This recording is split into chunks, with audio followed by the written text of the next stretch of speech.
Hello, everybody. How's it going tonight? We are here. Let's give everybody some time to get in here.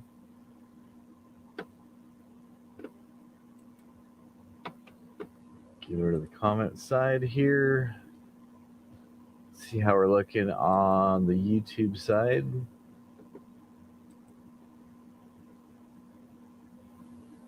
See how we're looking on Looks like we're the looking YouTube pretty side. Good over there. Except for looking at my face, we're doing pretty good.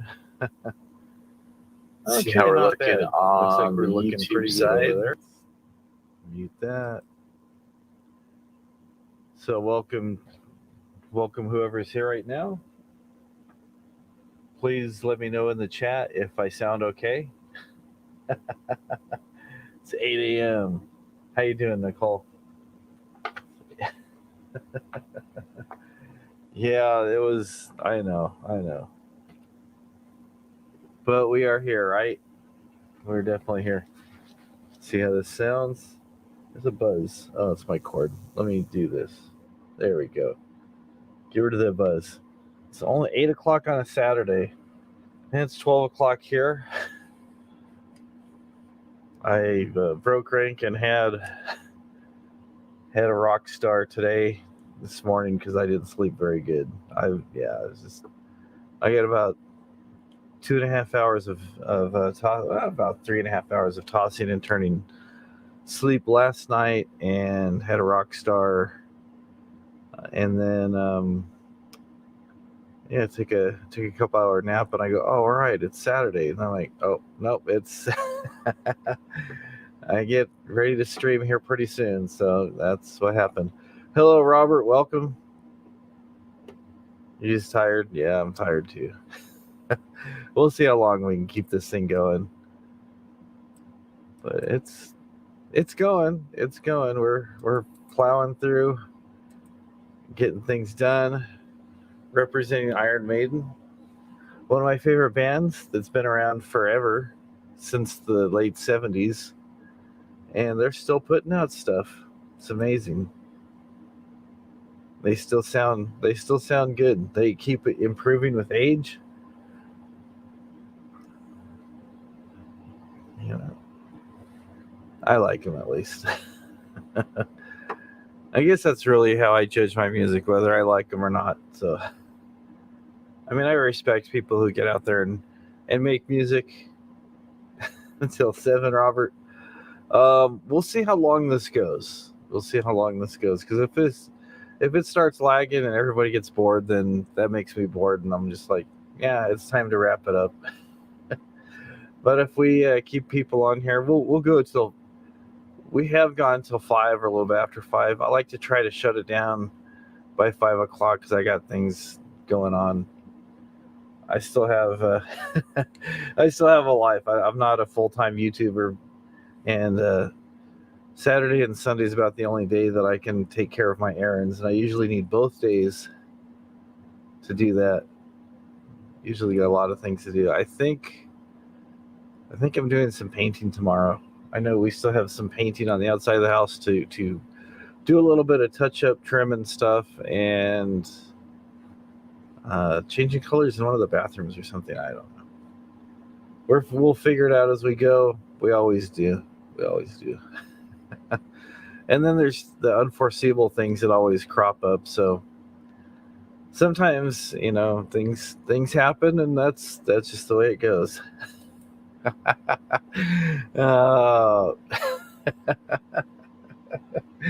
I'm rebelling.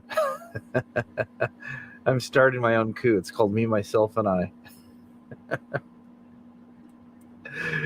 I'm here to please the Overlord, huh? I haven't seen him yet. He hasn't made the rounds yet, so. So you see. Yeah, Mrs. Frog is in the side, making sure I'm looking good on this end and stuff. You gonna find a bunker for safety? It's all right. It'll be a quick war. we have these things called neutron bombs where just the people get destroyed and all the buildings remain standing. Kind of like the mudslinging that happens on here from time to time. I thought the same thing. Someone was bouncing something around. I go, is that a basketball? Maybe he's filmed it during the guy's lunch break or something. So they're shooting a little hoop during lunchtime. That's what I thought. I just heard a bunch of bouncing. I go, that sounds a lot like a basketball. But I guess that is the shop where he works, or the place he runs. So that's got my stool out here. Trying to get a little bit more comfortable. Usually I stand the whole time.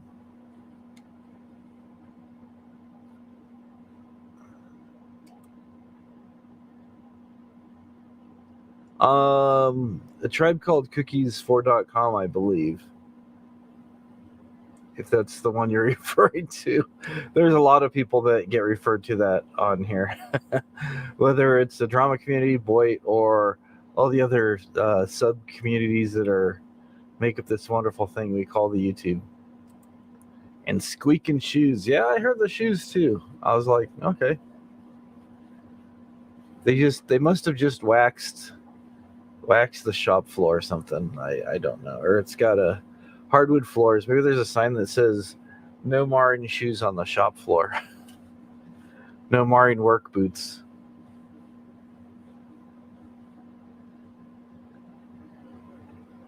I noticed that. Squeaking shoes. Trying to do a little bit better with the StreamYards. Got a banner running across the bottom. Changing things. Yep, no marring work shoes on the floor.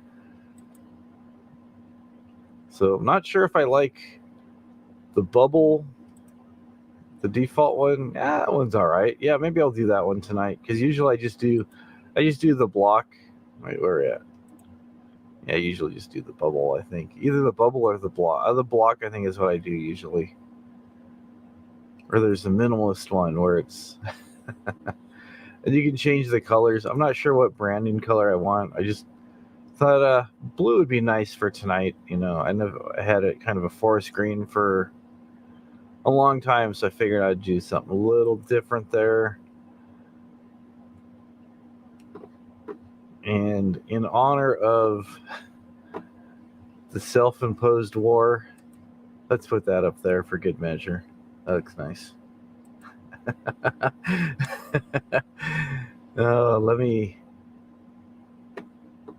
see if it'll show better. That's not okay.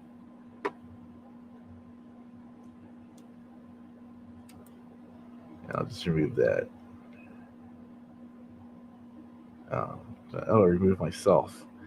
All right, let me get over here.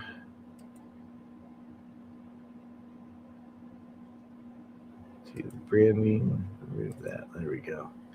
There we go. That's much better. Much better. I'll take that off there.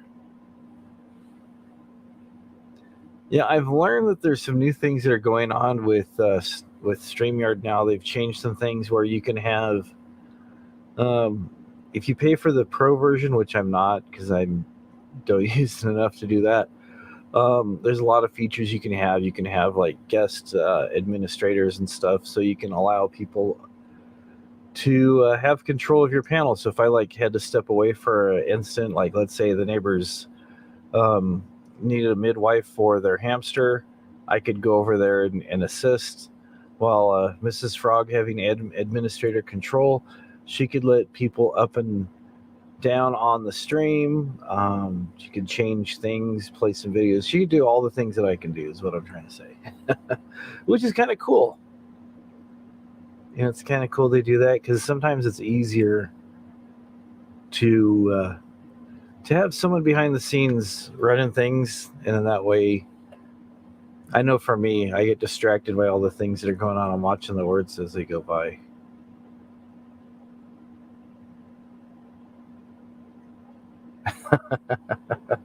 I get distracted way too easy.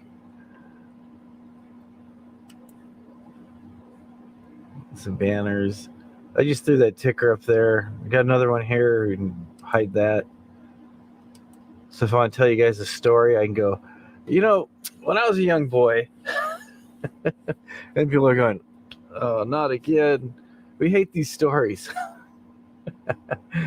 Oh, okay. Or if I'm done with that, I can annoy people by getting my guitar out and let you guys know ahead of time. I never use those. I just kind of just do stuff to be doing stuff. That's what it all boils down to. Just doing stuff to be doing stuff. It goes back to some of the training I received in the old country, and we like to the hamsters, they prefer to give birth at home rather than go to the small hospital. What the hamsters use for a hospital when they want to give birth in the hospital is one of those little Fisher Price hospitals that are about so big and they fold out. And then you got to make sure you put them in the back of the ambulance and stuff.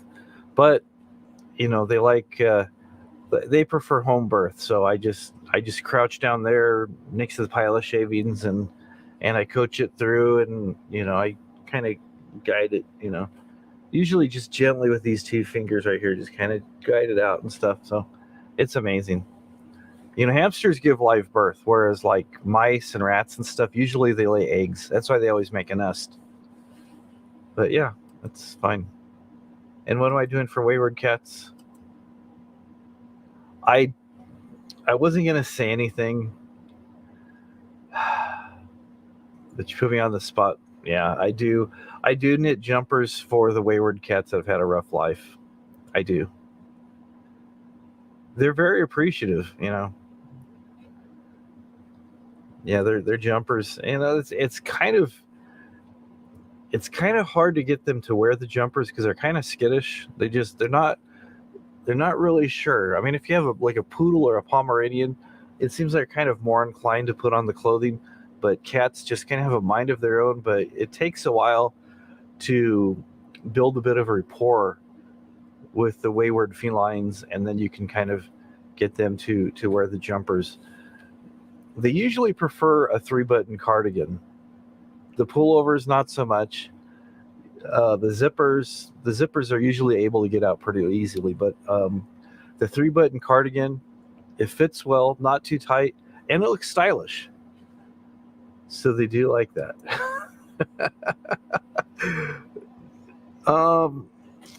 The machine that I have, the loom that I have is very small, and it can only make up to certain sizes. I mean, if I wanted to make one for a dog, I would probably have to get another loom. If I want to get one to knit jumpers for people, I would have to have a huge loom.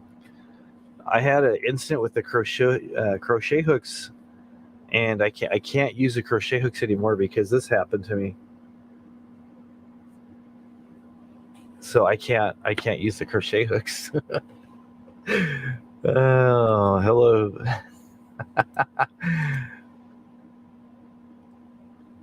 Hello, sugar lollies. Yep, Nicole's popping in.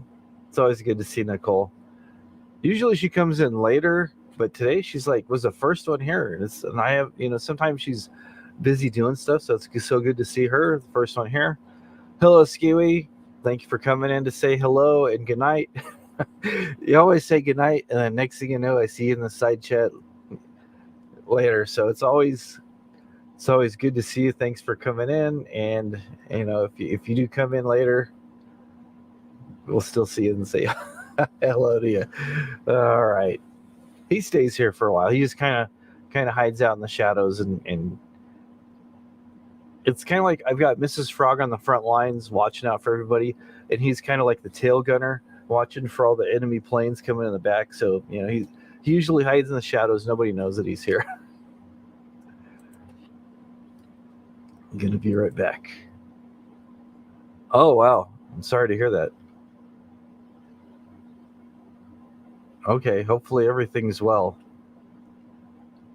I've had too many friends go going out of the hospital lately. It's over here we say go to the hospital, and over here it says go to hospital. I'm still trying to learn the English terminology. When you go to the doctor's office over in England and some other places, they refer to it as the surgery.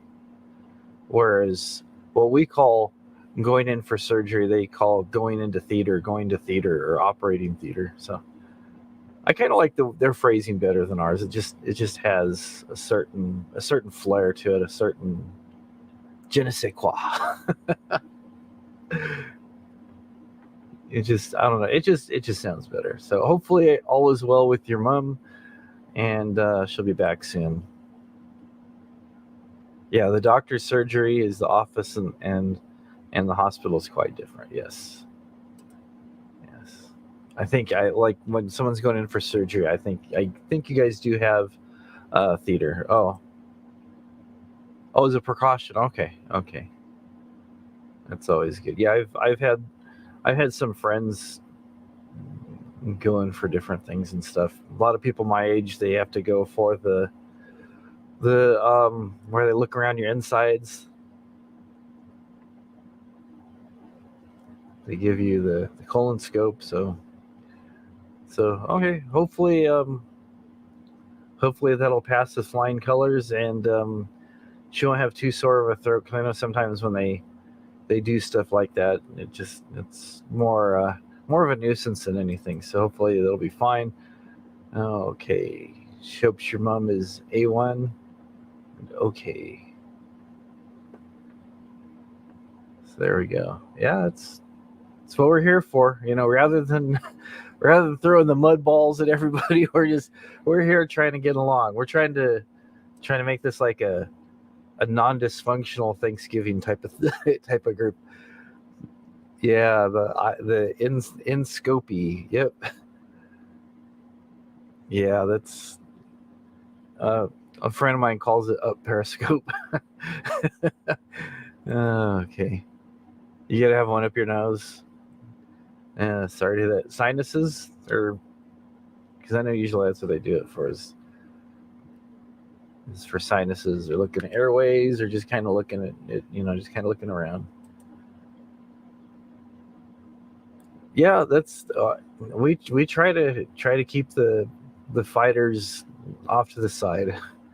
It is stupid and childish. I do agree. So I know people have people a lot of people have had rough weeks.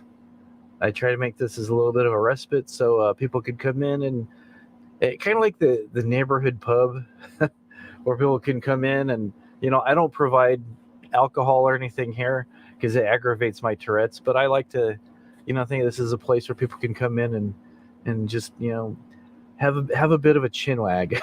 Why am I using all this English terminologies, and I do not know. So you have sinus and throat issues.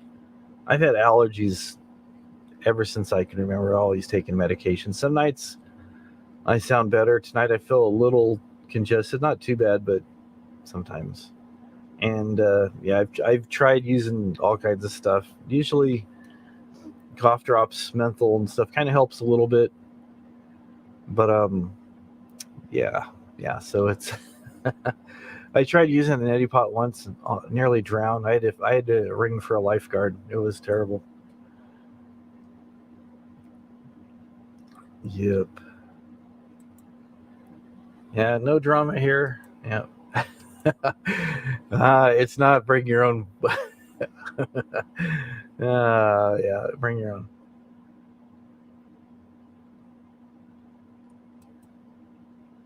Yeah, allergies. Allergies are just they people go, oh, so you got a little bit of a sniffle or this or that.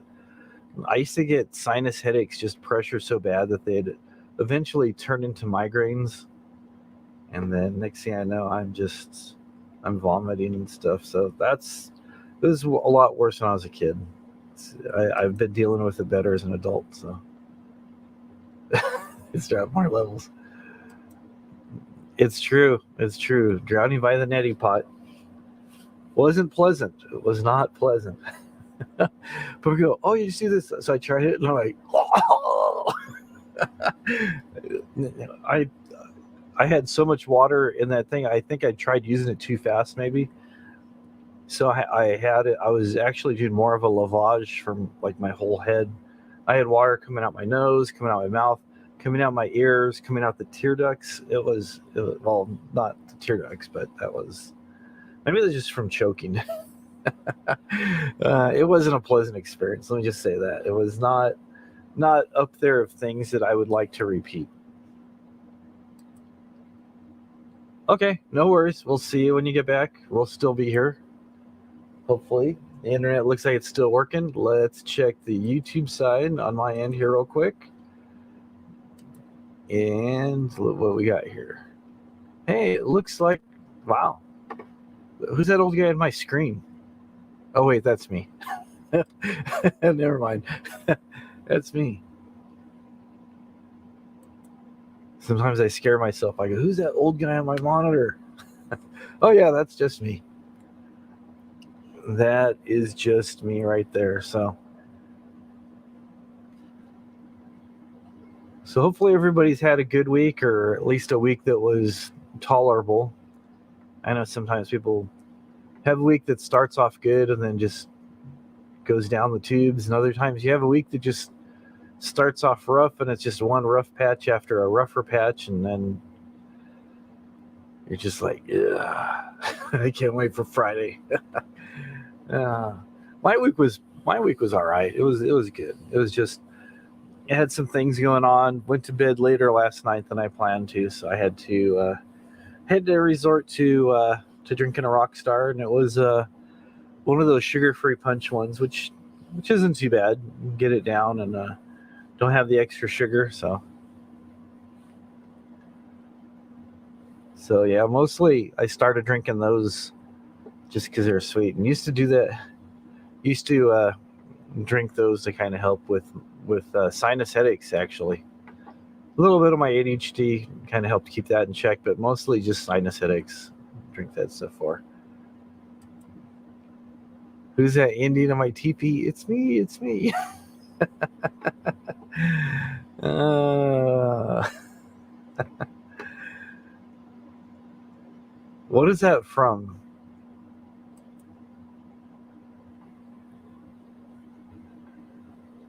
I'm not sure what that's from. Saturday Night Live, Will Ferrell. Maybe so. Maybe so. I used to watch Saturday Night Live when I was younger. Now it just seems like I don't really have the time. And I heard it's not as good as it used to be, and that's said about a lot of things. You know, you can say, "Oh yeah, I remember McDonald's used to be better." This seems like when you're younger, your frame of reference isn't as well established, as well calibrated as it needs to be.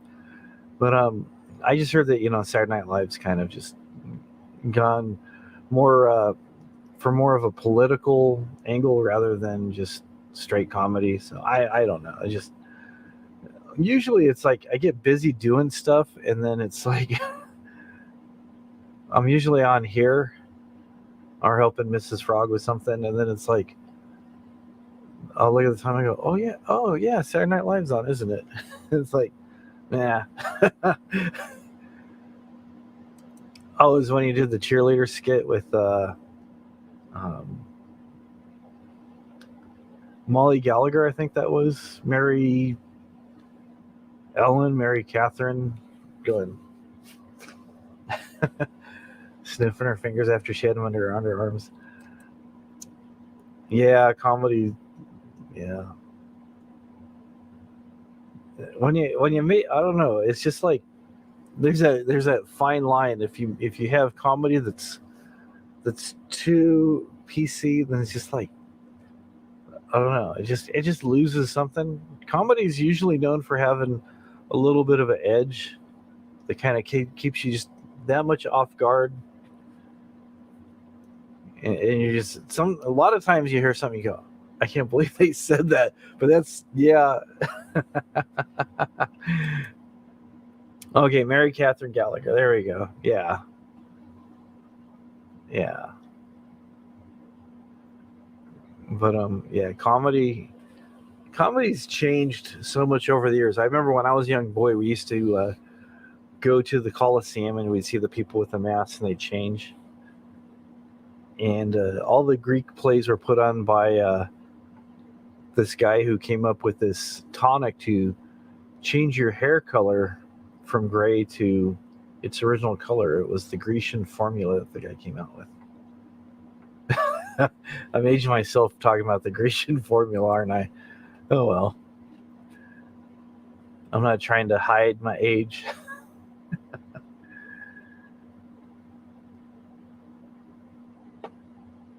Because I'm only 27. Yeah, that's it.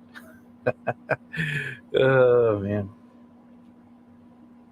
I got a new toupee in the mail the other day. It's pretty amazing.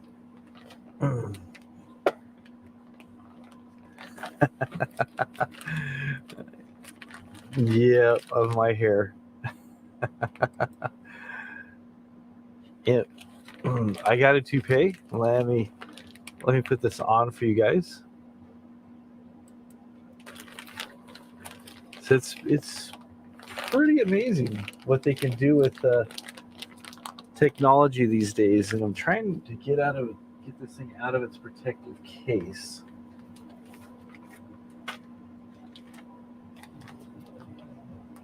Let's see if I can get this out of its case without slicing my fingers to ribbons here.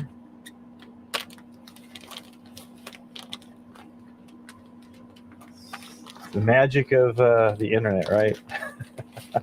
Come on, dude, you're taking too long.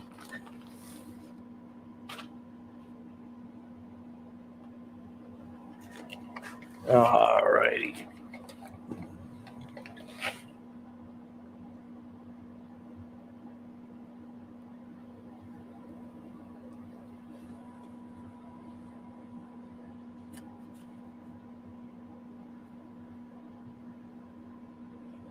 Alrighty.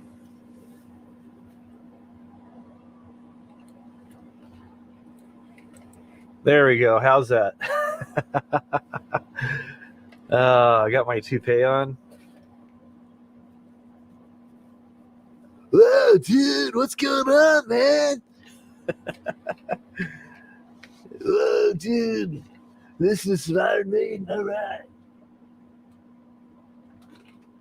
See, there's a protective case I had to get out of. Worth every penny. Worth every penny.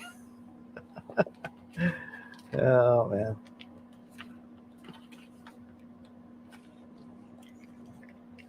When my hair was longer, I wish it was this stylish, but it was usually just straight and flat as a pin. Oh, wait, where did those go? I had those the other day.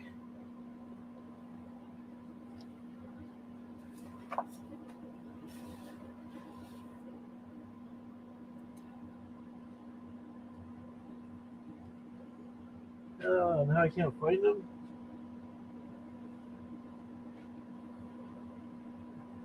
I had my Garth glasses out the other day, and now...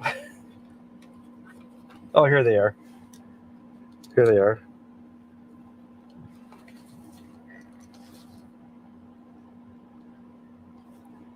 Party on, Wade. Party on, Garth.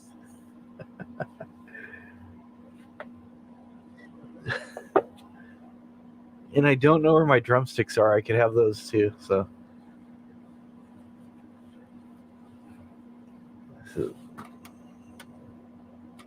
But see, if I had things set up and YouTube allowed, I could have my own radio station and play music and stuff. All right, everybody. The tri-state area is proud to have you with us tonight, and we can listen to some good music here. First up tonight, we're going to listen to some Soundgarden right here. They're out of Seattle, and they're pretty good. And then going to follow up with a little bit of My Chemical Romance. And then we'll probably put on some Anthrax a little bit later after that, and maybe some other stuff. You know what? I think you're right. I think you did. It had a flannel shirt. I believe it was Iron Maiden. So happy accident. That is true. That is true. She would wear it with more style. You know, most people would wear it with more style than I would. And I notice it needs a little bit of hairspray because I got this little chunk right here. But oh, it's coming undone. But I mean, what do you expect for $6 US, right?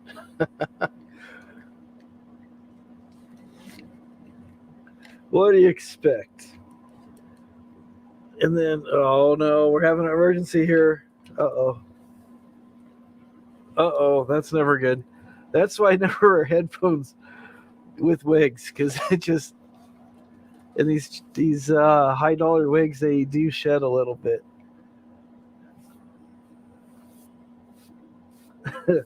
Some shedding will occur.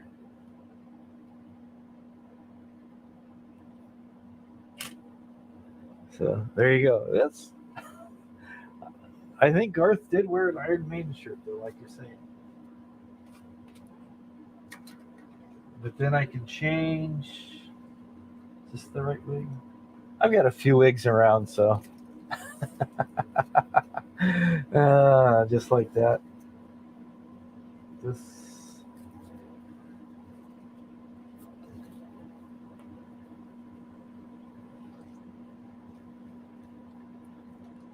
one's all this one's all messed up here.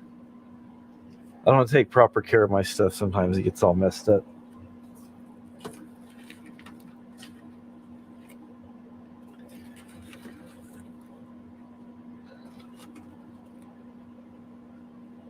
This looks like I just spent the last few hours discussing. Wow, that is in rough shape. Looks like it was a very windy day on the strip. And either that, I just woke up from a nap on the floor. Okay. I think I need to. There used to be a part line on this thing, and I can't see where it's at now.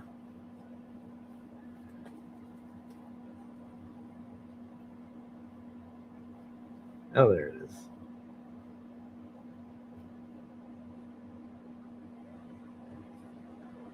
After a while wearing these things and moving them around, they do get tangled up sometimes.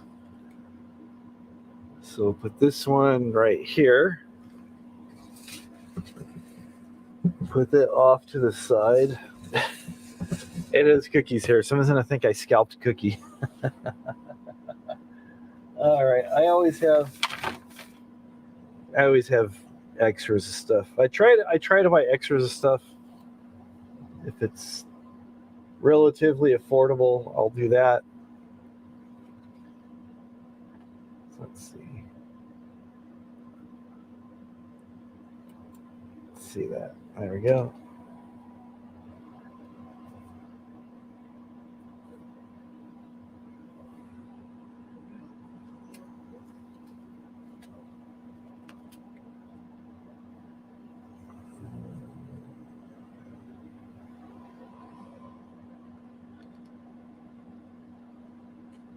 Hopefully this one looks better. There we go. Cookie! Cookie, baby boy. Oh, it is Cookie hair. Yeah, it is. But then these wigs, they start like shedding, then you start getting hair in your eye and everything. There we go.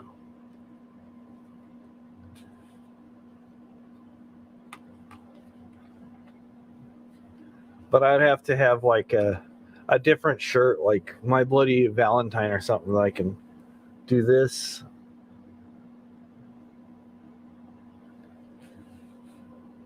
Have the hair over my eye, be all emo. Hello, Rico. I don't think I could ever be emo because I just laugh too much. Don't hate me because I'm beautiful.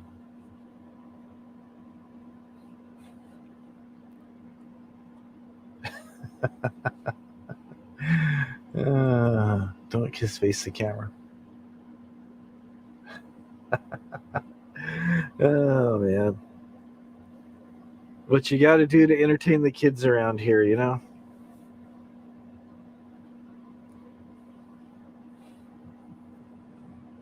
There we go. Hello, Rico. Good to see you.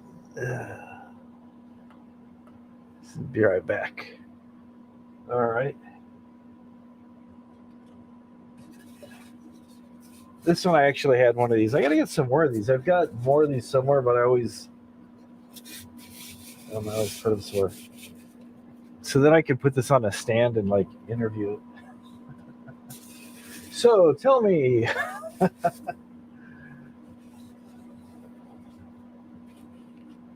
And then the one I just opened up, they give you this little thing that comes with it, which is pretty handy. So you can,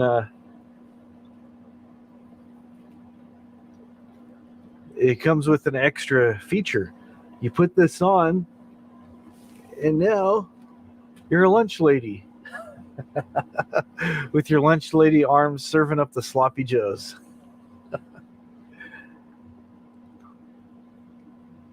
Plop.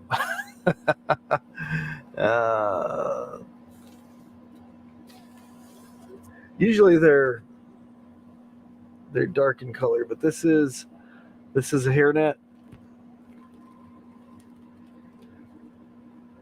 As you can see.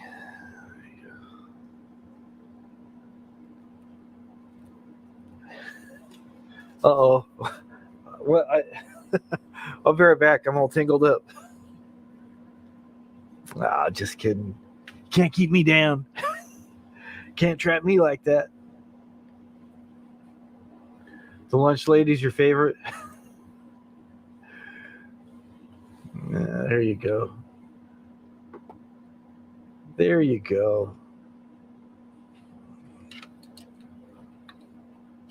So yeah, I've been hearing some interesting things, kind of scary things in the news.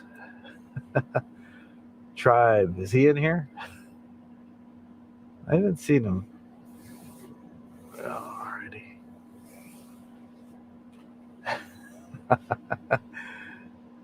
Is he in here? Maybe he's watching on the other side. Sometimes he does. He'll watch, but he won't. He lurks. All right, let me do this.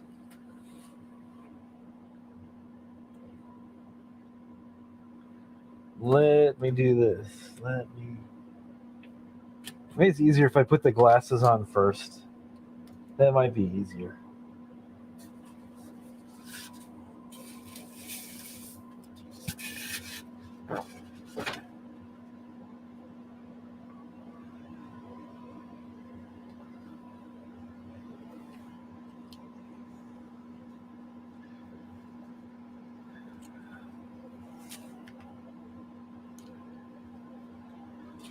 All right, let's see. Doing the sound mirror. Oh, well, I actually got it straight. Cookie! Cookie, baby boy! We're screwed. We're screwed, Cookie. We're screwed. They want us to do these things, and then they... Oh, maybe I should have the TV going in the background. Cookie! Cookie!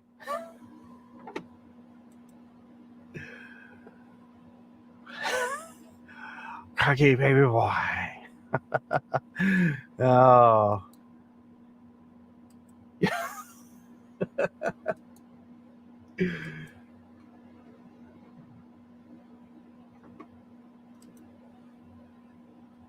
There we go.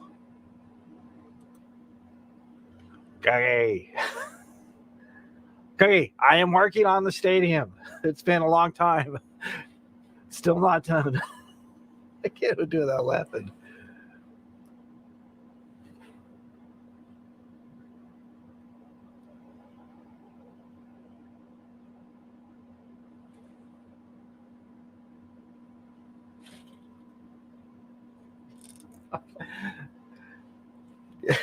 bang some plates.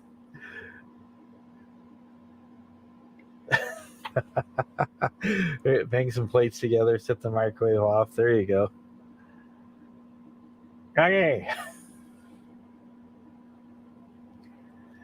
All right.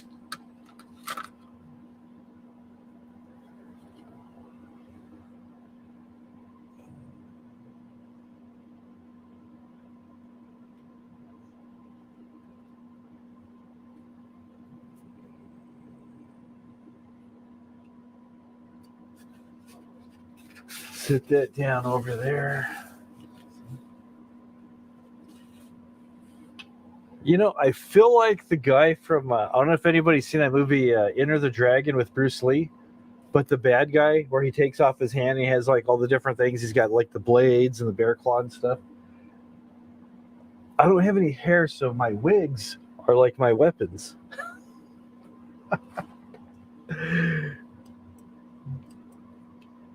Does he run a gym?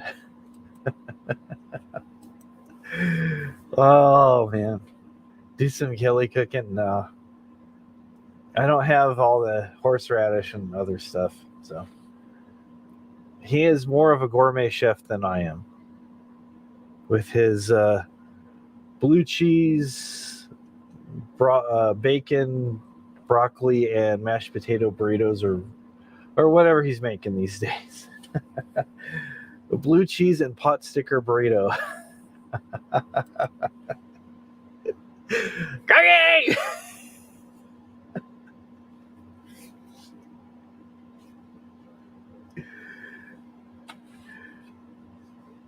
There you go. No more Taco Bell for a while. Sorry to hear that. Okay. So let me get a drink. You know what? Let me go get a cough drop because I can tell I'm getting slight leakage.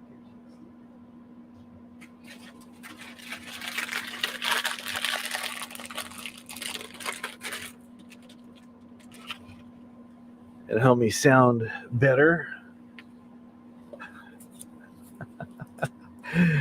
Yeah, pass that on the floor. Do the head bobs first. He'll be there talking, and then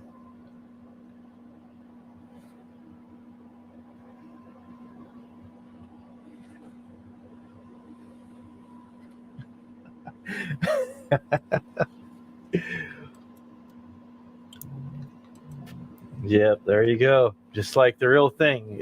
I'm gonna have to call it Kelly Mania.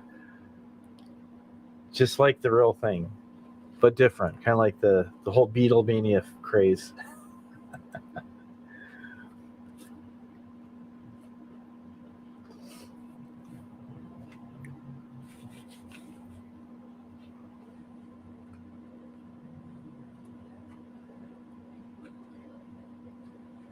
Been finding more of my stuff as I've been going through stuff. Found my tabletop ring light I haven't even opened.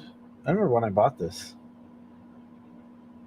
But it has different color lighting so you get all those cool effects.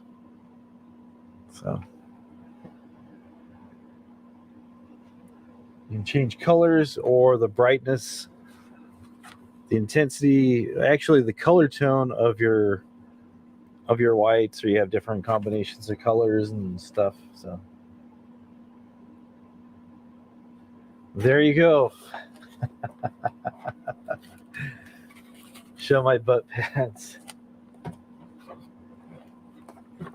Okay, look. Oh, man. We'll see what we can do. We shall see what we can do.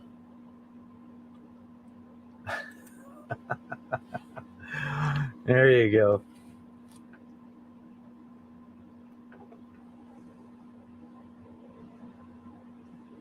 All right. Let me get a drink of water.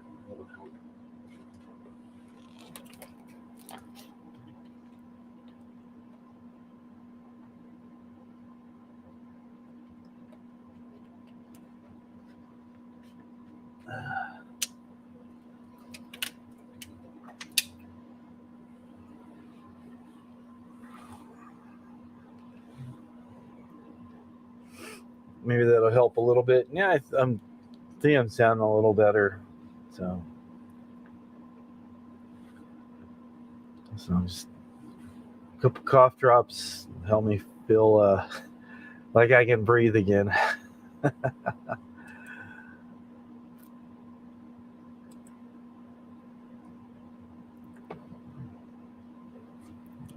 So,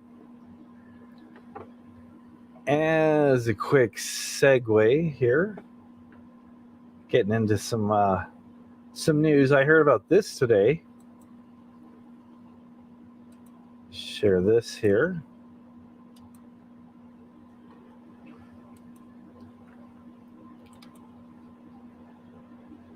And we know that there's a lot of people that like to keep files on people, receipts, doxing and stuff. Well, here it is in real life. School in Scottsdale, Arizona, the school board president decided to keep he's got a dossier on a bunch of parents that were protesting. They didn't like something that was going on at a school board meeting. So he kept a bunch of stuff together, and I guess he was going to use it for blackmail or something. So when there's a whole list of people, then he had everything down. Yeah, more than 600 parents are demanding the resignation of the school board president. The president, or possibly his father, appears to have kept a dossier of 47 parents who dared to speak out against his policies at school board meetings, complete with social security numbers, background checks, a divorce paper, mortgage documents, trade certifications, and screenshots of Facebook posts. I heard that today on the radio, and I was like, wow, that's not good. That's going pretty deep. That is going pretty deep. Kind of remind me of what people try to do on here sometimes. They try to get the dirt on everybody and try to do this and have files and stuff. And what happened was this guy, he sent a screenshot of an image to somebody in the email, and I guess it was accidental, and there was 4 people that were tied to this Google Drive account. And after this came out, it all his social media stuff went private really quick. Oops. Yep.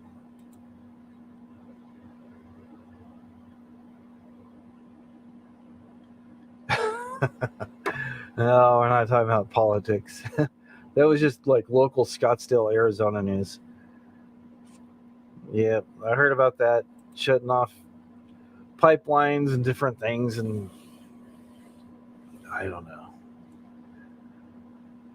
Who knows? Yeah, we haven't had a good president since Lincoln. That's for sure. That is definitely for sure. Lincoln.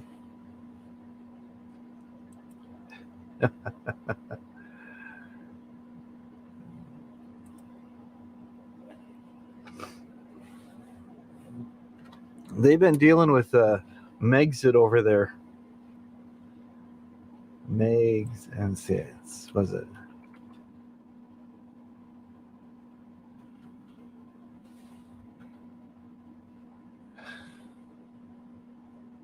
I think that's how I've seen it spelled.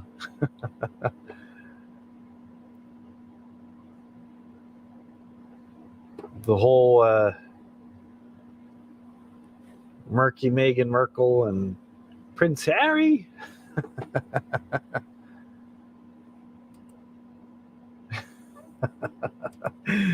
Yeah, Megxit. He was an Aquarius. He was an aquarium. Yep, that's right. He was full of fish. Oh wait, that's Aquarius. I thought you said aquarium. Words is hards. I thought that said aquarium. My bad. My bad.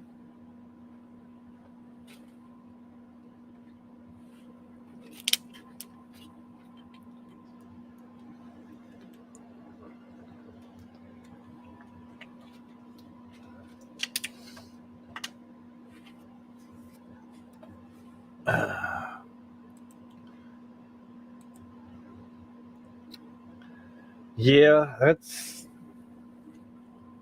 kind of how it is for all these woke people. It's like, I don't know. What are you woke to? What conspiracy are you subscribing to today? Take your pick. Yeah,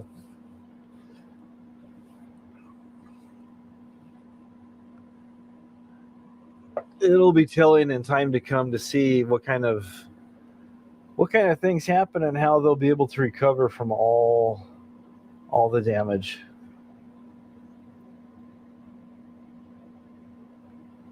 There we go.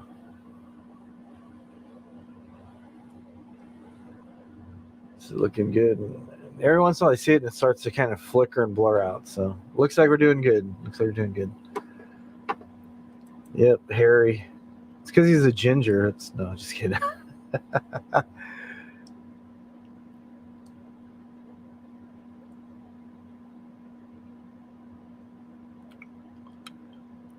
Yeah.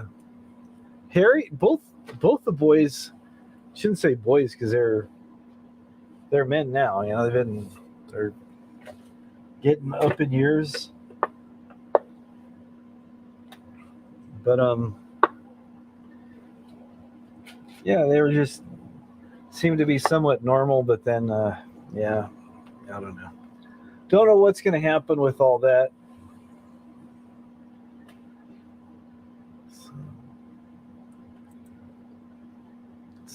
Yeah, yeah.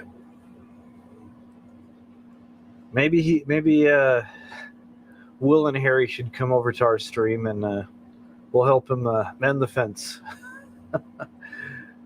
Say, guys, you got to learn how to get along.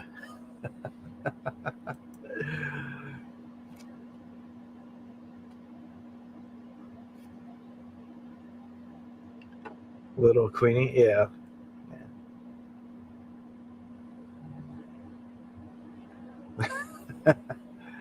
It's true. They're decent. They seem to be really down to earth kind of people, and it's like, okay, and on one hand it's like, okay, here they're the royalty, but on the when you look at it from the other side, it's like, what would it be like to be born into a situation like that? I know they've got everything taken care of, so they don't have any worries about money and needs and stuff like that. But what about the pressures of trying to meet the expectations of the citizens? I don't know. The queen. Everybody's saying the queen was this, the queen was that. She seems like a nice old lady. So wish her well. I heard she's had some setbacks, but she is 95. She's been there serving for many years. She's doing her thing.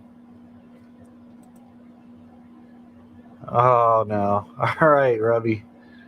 Joni just posted a new food review.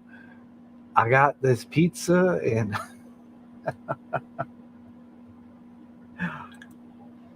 Yay! Yay! New food review say, huh?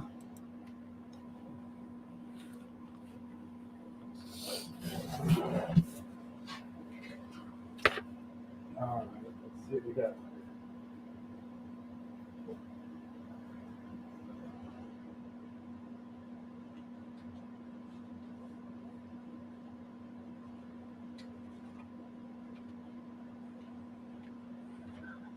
See what we got here.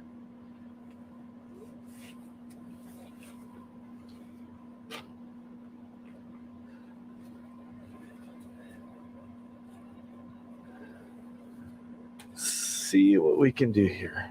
Yes, the Queen was a mechanic in World War II. Yeah, I've seen pictures of her riding motorcycles and working on the trucks and stuff, and it was very hands-on. People over here, they're just like, yeah, I'm too good to do this, I'm too good to do that. That's just the citizens.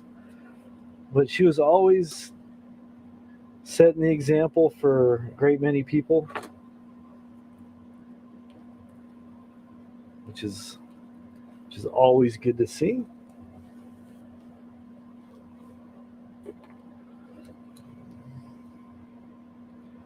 She is a tough lady. That is true. Much respect for her. Much respect.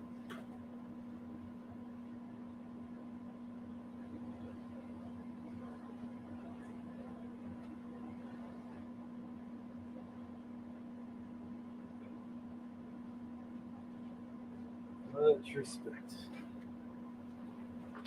All right. Wish.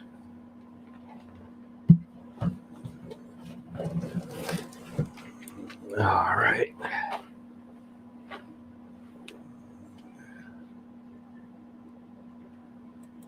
Yeah, she is a tough old broad.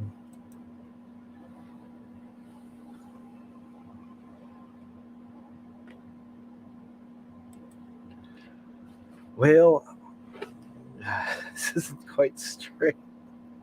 Oh man, I gotta put a mirror over here so I can see what I'm doing with myself.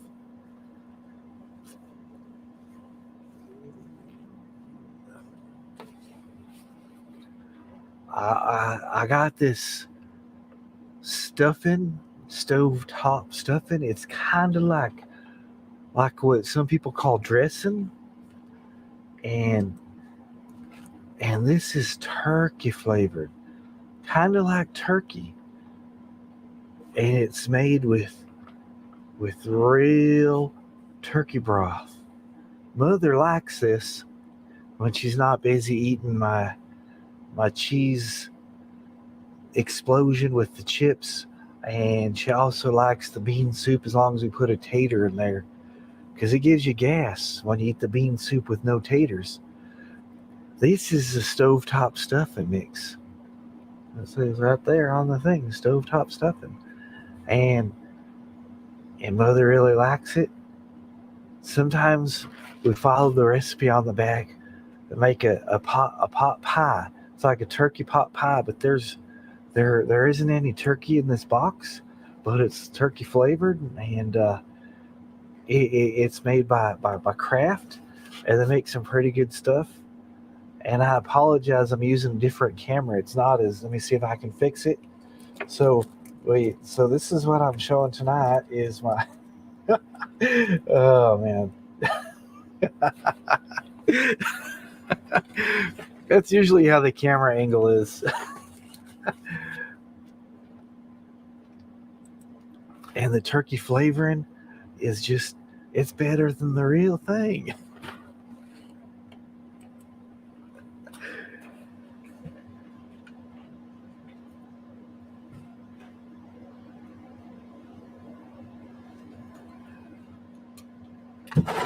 Oh man, why do I do this? Why do I do this? Why do I do this? Because I know you kids appreciate it. That's why. Got to keep the kids happy, right?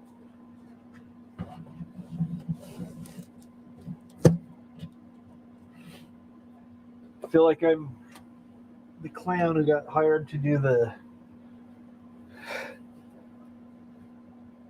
all Saturday long birthday party. All right, kids, we're gonna do this. I don't like clowns.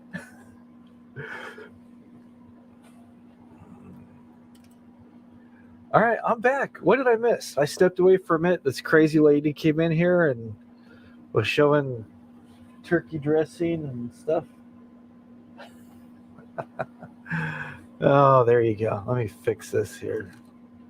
Oops, wrong way. There we go. That's better. That's much better. Much better. Mo better. Okay. Ruby was looking for a food review, so there you go. Mama Portwood gets gas from Joni's meatloaf.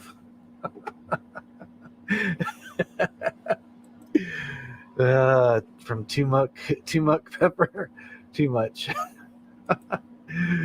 Mrs. Wombat saying hello. I know they just come in here. I gotta start locking the doors, you know. Oh man, it's good times. It's what people like. I know. I know what people like to see, so I try to deliver as much quality content when I can.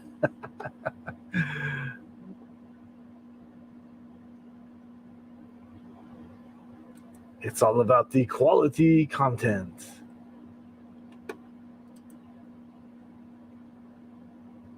That's, yeah. Some folks, woo!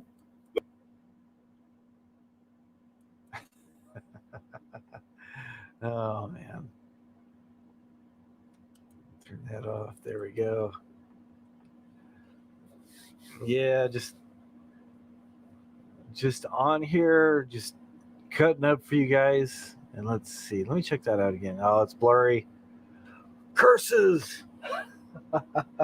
This internet I have here. I think the squirrels are chewing on the wires again. That's usually what happens.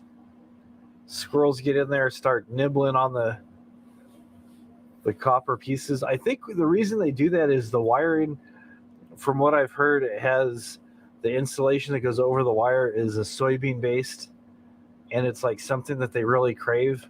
Either the ground squirrels or the rabbits or the other critters, they just like to chew on that stuff.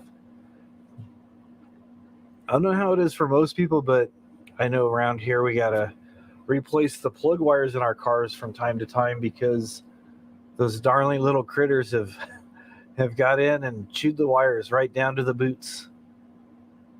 The little rubber cap that goes over the plug. Many times I've gone out to start my car and it's running terrible, and I'm like, what is going on? Pop the hood, have the hood open, turn the key, look, and you can see where the rubber boot is. You see it arcing just at the very edge of it. It's like, where's the rest of the cable? Where's it at? It's gone. It's nowhere to be found.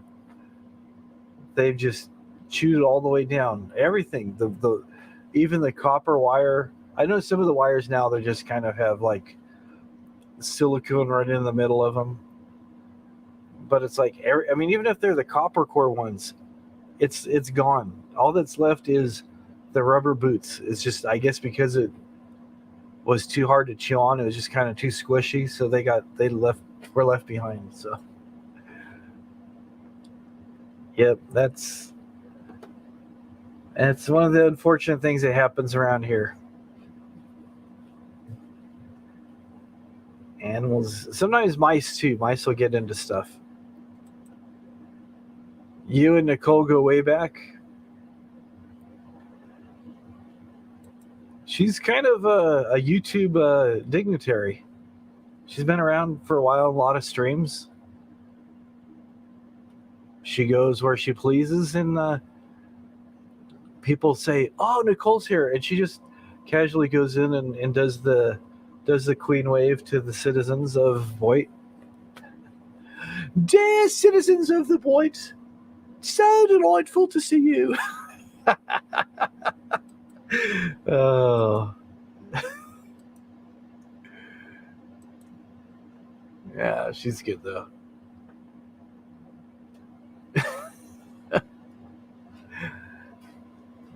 She always hates when I do my fake accents. She's like, we do not sound like that. Oh man. That's what I always hear.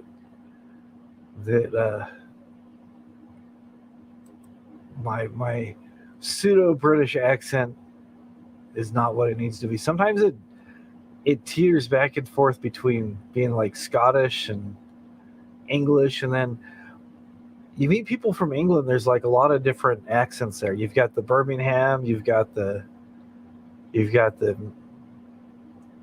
what is it, the Essex, the Manchester. You got all kinds of different inflections. People who are over there, they go, "Oh, I can tell where you're from." Over here, the uneducated Yanks over here, we just go, "Oh, you must be English."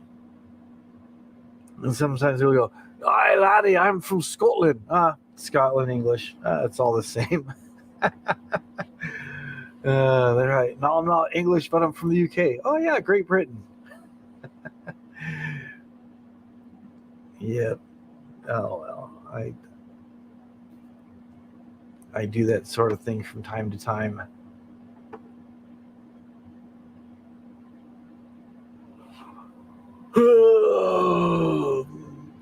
All right. Good night, everybody. We'll see you next time.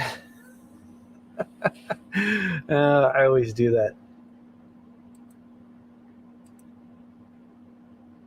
I know, Robert.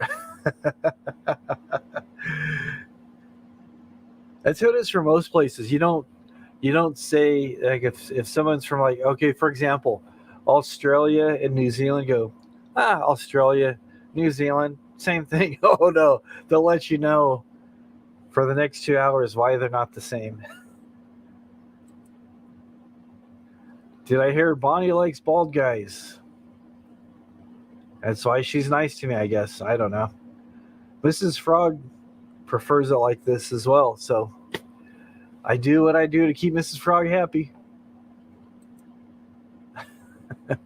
She does allow me to wear the occasional wig from time to time just to do videos on here, but in the most part, she lacks the Mr. Clean look.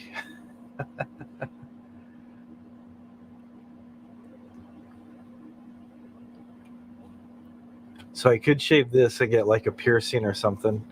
Then people might mistake me for the guy from Disturbed. We both have the same first name, so.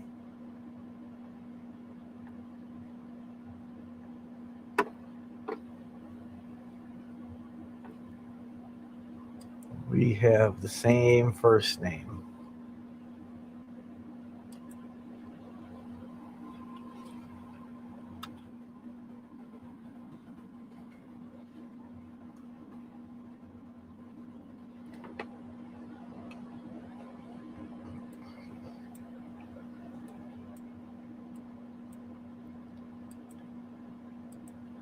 Alrighty. That's what I heard. That is what I heard. All right. Let me do this.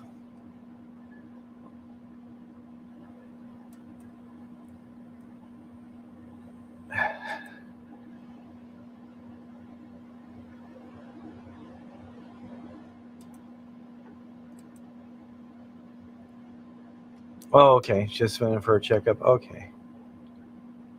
It's good to hear she's all right.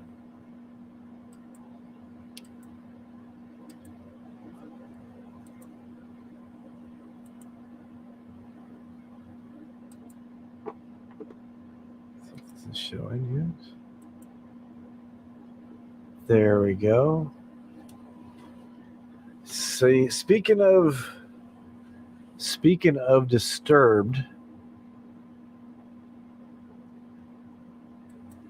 Oops. This was filmed one night when Elvis wasn't feeling too good. And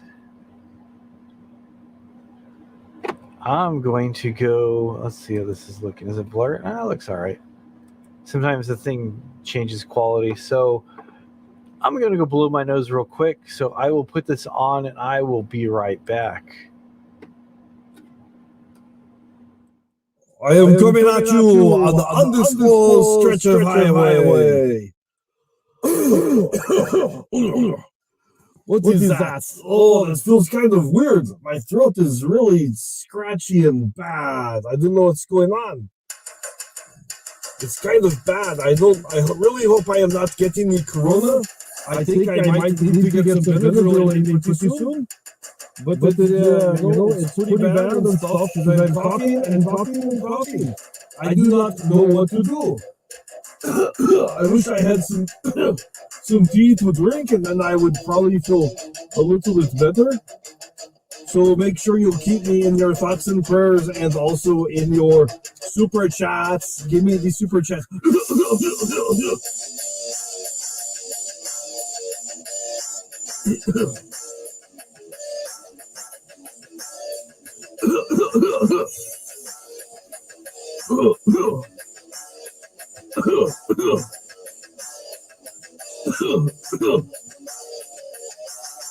Driving the rig and I'm so lonely, gripping the steering wheel.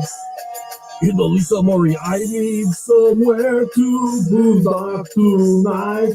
Someone's calling the cops. But Lisa Mori, I am not very good with directions. Way my GPS changes, violently it changes. There is no going back now.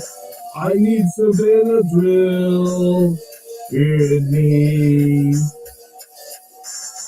I am coming down with the sickness. I am coming down with the sickness. I am coming down with the sickness. It's Corona.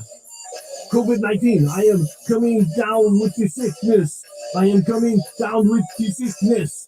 I am coming down with the sickness. It's Corona. COVID-19.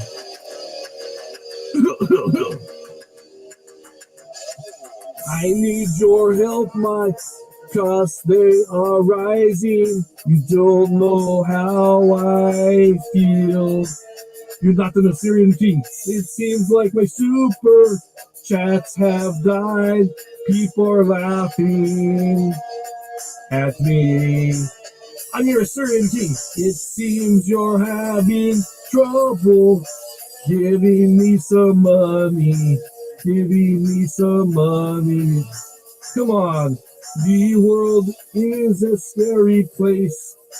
That is why you need to keep giving to me. I am coming down with the sickness. I am coming down with the sickness. I am coming down with the sickness. It's Corona. COVID-19. I am coming down with the sickness. I am coming down with the sickness. I am coming down with the sickness. It's Corona. COVID-19. This is really bad. The coughing and the scratching of the throat. I'm probably going to have to shut this rig down and a boondock for the night because it is really, really bad. It is like really scratching and I do not know what to do. So I will say this. Have a good night, everybody. Good night from your Syrian king. Bye-bye.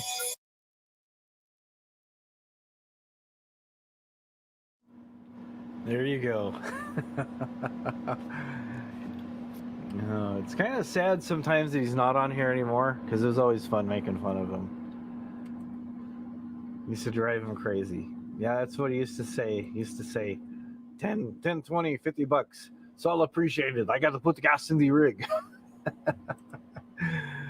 Yeah, I do this because I like you guys. I have fun just cutting up and acting a fool because I know you kids appreciate it. So just don't make me pull the station wagon over. If I see you guys fighting in the side chat, I'm pulling the station wagon over and I'm tanning your hide. Oh, man. Yeah, sometimes I just get weird ideas. I go, you know what would be funny is I could do a Disturbed song, Down with the Sickness, but as Elvis. And there's some curvy roads pretty close to my house. So I just filmed it at night. I wasn't singing while I was driving. I did me and Mrs. Frog, we changed the lyrics and sang it in my garage as Elvis singing. And I just did a video driving around. So the Queen will live forever. She's been around for a very long time. She's still pretty spry, but I'm sure it's probably hard with her husband being gone now. Usually, what happens, unfortunately, is when people are married, one person dies. Usually, the spouse doesn't hold on too long. So, but hopefully, she's got many years left, and be interesting to see how things change over there. So hopefully they put Will. They just skip over Charles and put William in charge, because the people seem to like William better. I think that would be a nice transition for the people over there. There's a lot of people that don't like Charles, and I don't know. Charles in Charge was already done when we had the TV show in the late 80s, early 90s, whatever that was, with Chachi from Happy Days, Scott Baio. So Charles in Charge has already been done, so now it's time for William in Charge.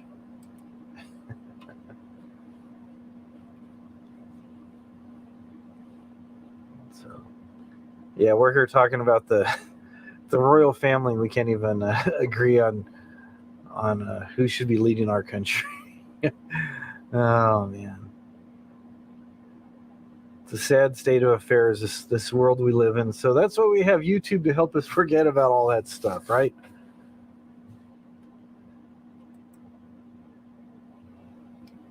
Yeah. I think it'd be better to have something else going on, right? So what's new with everybody out there? Has everybody got their Christmas shopping done? It'll be here before you know it. Here in America, we have Thanksgiving coming up in under 2 weeks. What was it, 25th, I believe? Hello, Skeeter. How's it going? How you feeling? This is my friend Skeeter here. I've known him for a while. He's been kind of sick.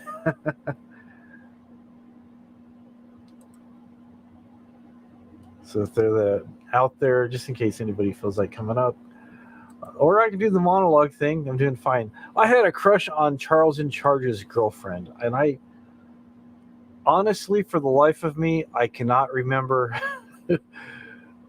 who that was. I know there was Nicole Egbert was one of the kids on the show, and then there was the boy Adam somebody, and then there was another girl.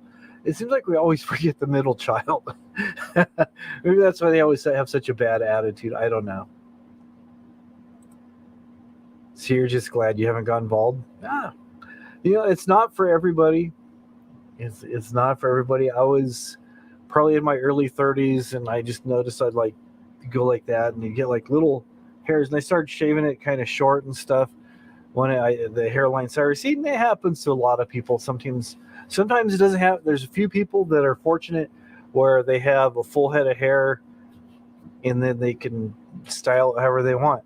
I don't have a whole lot of choices, so I just and then at my age, it's a little. You can see it's a little fuzzy because I haven't shaved it for about a week. Yeah, it's been about a week. It's already kind of grown out a little bit. You can kind of see it there, and it's kind of. I kind of look like a cactus with the with the gray stubble on my head. So I will tomorrow or Sunday. I'm not sure what day, but just whenever I go in there and I've got a couple extra minutes, I will just lather it up and take the razor, and it's all nice and shiny. Fortunately, my head is not a weird shape, and I don't have the hot dog head or hot dog neck or Frankfurter neck, whatever, where you have the rolls in the back of your head. So I'm fortunate to have a head that's in okay shape, I guess, decent shape. So you sleep for an hour, then you're up for an hour. So, all right. Yeah, another friend of mine comes on here, Michael Pilmer. he got it. And he said he was having some really bizarre dreams, really just more like nightmares. So hopefully that's not the case. Hopefully it'll kick soon enough, and you'll be back to doing your thing. Sorry to hear you're down, and we've been praying for your grandma, your grandpa, and you. Hopefully the rest of your family is staying healthy.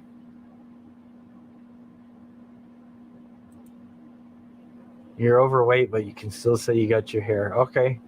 I'm not sure if that's the real Warren or not, but if it is, it's good to see you, Warren. It's okay.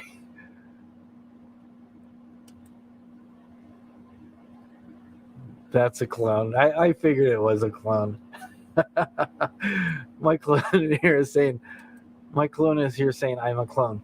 And that's the thing a clone would say. A clone would say is, I've been cloned by these other clones that are cloning me. Therefore, the cloning process is continuing to clone itself. Therefore, increasing the amount of cloning activity that is currently taking place on the cloning frontier. Or something like, I don't know. Now I'm sounding like a politician. Where they just do a bunch of double talk and say the same thing over and over again just to fill up time. Anytime. So, yeah, and I've noticed too, like when you're doing your Discord thing, it's like always when I'm at work. So one of these days, things will coordinate. You'll be feeling better, and then we'll be. So there you go. Okay, you had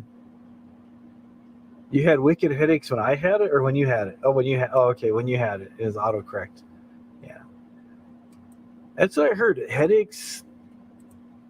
Now I've heard of like having like fever dreams from somebody. I've heard it's like a really bad case of the flu. I've heard of headaches. I've heard of people just kind of having just a lot of achiness in their joints and their bones and everything, and just a feeling of just kind of being in a fog for like a couple months, even after the things run its course. They still feel like they're not 100% where they need to be, whether they feel like they still got some stuff in their lungs they're trying to get rid of, or they just feel like they're in a fog or whatever. So, anybody dealing with that stuff, we feel for you. I hate thinking of people going through stuff like that. It's rough. So, hee. It sounds like when I read that in my mind, I'm hearing Michael Jackson. Hee. I don't know why. Maybe I have delirium. I don't know. Bro, that t-shirt's the bomb. Actually, it's the Trooper. Put them in the Iron Maiden. Excellent. Execute them. Bogus. Yeah, I've seen Bill and Ted's a few times. Hey, Mrs. Frog. People want to be Warren. He's cloned a lot.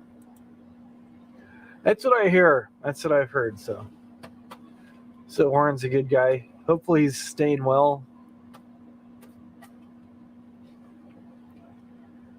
So, I know a lot of people, including us, worry about him. So we have to protect our Warren at all costs. Yep. Take care of Warren. So hopefully he's got where he's at insulated, or he has family members he can stay with during the winter time, or he'll go somewhere. So, I mean, I've been riding in a van in the wintertime, and I know it is in California. It felt chilly. I can't imagine. Maybe I'm weak. All right, I'll throw that out there for anybody else says. Maybe I'm a weak individual, and I couldn't do good camping out in a van in a snowy storm. I'll just say that. So hopefully he has what he needs to stay warm and things will go well. He's a little sensitive. Yeah, well, sometimes people I know, I've seen Sometimes people will come at him. One person will say something to him, and he gets kind of riled up, and then it just seems like the floodgates opened, and everybody's on the guy. So yeah, I understand the sensitivity. It's like, oh man. Okay. I like Warren.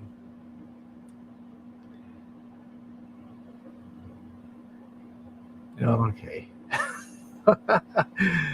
but that could be a well-informed clone.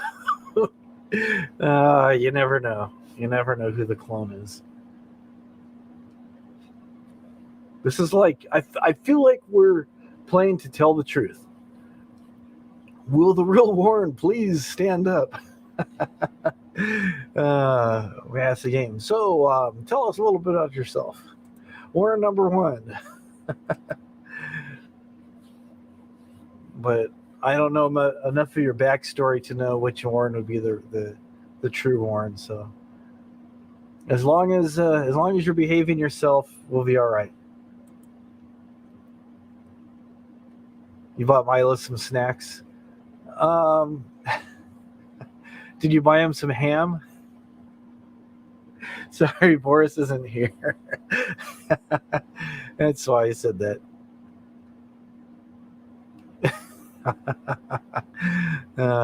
Boris isn't here, so I can say, "Hey, Milo, you want some ham?" Bro, that's Warren's clone, bro.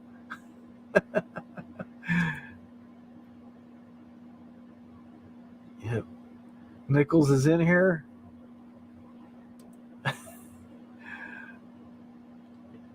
What video did I send you, Warren?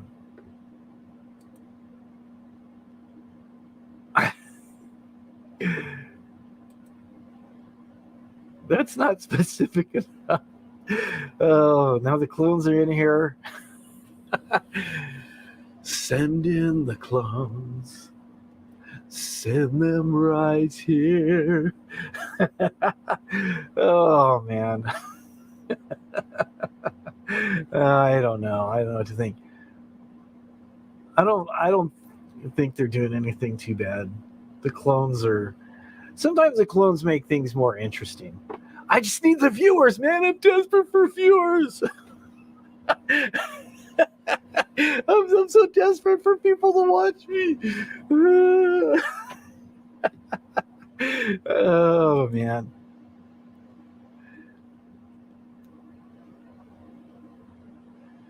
Yeah, I know. Super villain. That's right. I've got the Lex Luthor look going on, you know. Giving a message. Okay, maybe that is Warren. I don't know. People are saying, all right. Now, which is the clone to? Oh, I don't want to mess up and bump the wrong account though. Then I just look bad all the way around. It's like then that way the clone will stay and Warren will be gone. Oh man, the trouble with clones. I should write a book. The Trouble with Clones. The Tale of Two Clones. There you go. It was the best of clones. It was the worst of clones. Oh no, that's Tale of Two Cities. That's how it starts off. Yes, the funeral. Okay, yeah, the funeral service I did for somebody probably.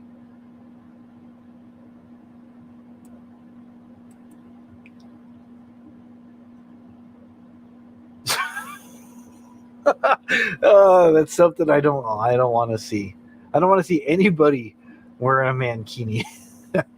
Man, I don't want to see anybody wearing a mankini. That's just no. Pork rinds. Oh, you got a marrow. Okay.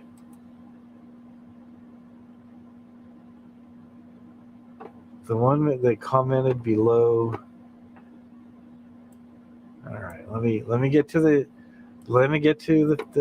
YouTube side here. Let me get over here. Let me find the link. Let me get myself off Top Chat here.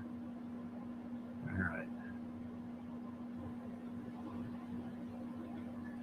Okay, it looks like she's got it already. Okay, she deleted the message. Okay, she's been on here taking care of those messages. So all right. Okay, she's way ahead of me, Warren. She's got it taken care of. Thank you for doing that. See, she is on top of things. She takes care of me. She always has my back. Always will. I appreciate her. That's why I love her. You jumping in the shower? All right. Don't take your computer in there because that would not be good. You might accidentally turn it on and we don't want to see you. I don't even want to see myself. Sometimes I get out of the shower and I go, man, I need ironing. Fortunately, drinking extra water and losing weight as slow as I haven't like got all the saggy gels and all that stuff, which maybe I haven't lost that drastic amount of weight. I don't know. That was one thing I was kind of concerned with, was just getting the wrinkled skin, because I've heard from people and also out of experience, if you have a little bit extra meat on your bones, your face is pulled tight with the extra. I don't know. I don't know what I'm saying. I don't know what I'm saying. All right. Tribe, I know what you're doing. Yeah, I get confused by the clones. Avocado shower. All right. We actually lived in a place where it was built in the late 60s, early 70s, and one of the bathrooms was done in like 2 shades of avocado green. There's like a little bit darker, like the skin color, and then there was a little bit lighter, like the fleshy part, the part of the avocado that you eat. It's kind of interesting. Would I do that to my own bathroom? No. It was just a place we were renting, and it had the tub. I don't know where they got the tub and shower enclosure. The tub itself they must have custom ordered it. It was like a dark avocado green. It was dark avocado green, and then the tiles, they found the tiles that would match.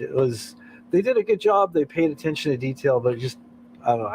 I wasn't feeling the avocado green, because it ain't easy being green. So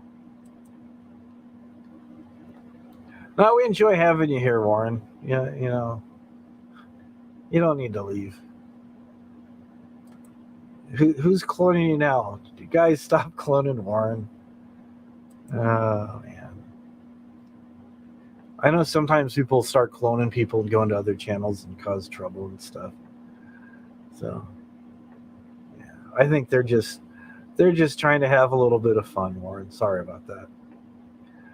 But I know the missus was there with the wrench, getting rid of all their comments.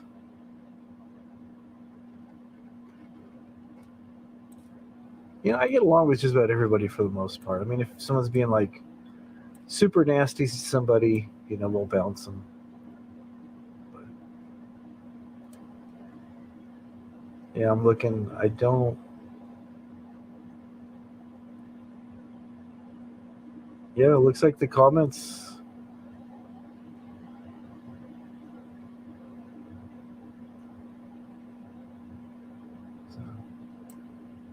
Yeah, it looks like those comments were deleted. So let me check over here. Jump in the shower. All right, let's see. Yeah, she's.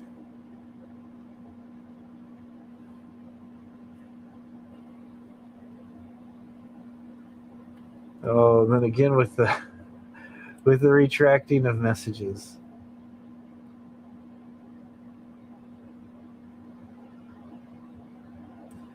Let me do this.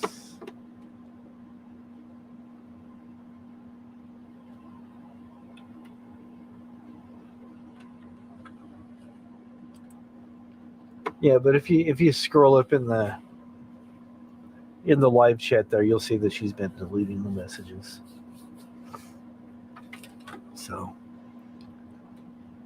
I don't think anybody's really doing anything harmful to you. They're just having some fun. They're just trying to get a reaction out of me. No, you haven't retracted. I saw there were some things that looked like Tribe retracted, and Mrs. Frog deleted the comments that your clone had made. So we got you. We're watching out. She's watching out. She's got things.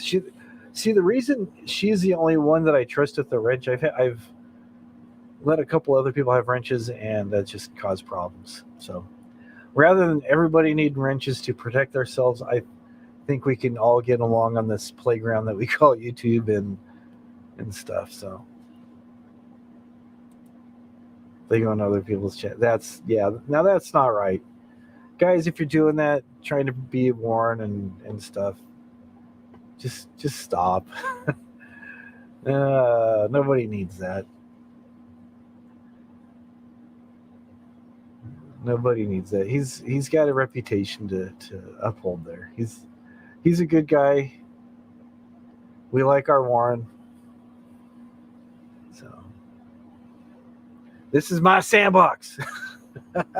That's right. That's right. Don't forget it. This is my sandbox. And when I'm not here, I keep a lid on the sandbox so the cats can't come in and use my sandbox as litter box. So you cats out there trying to bring your trash over here and turning this into your personal litter box, you're gonna get the boot.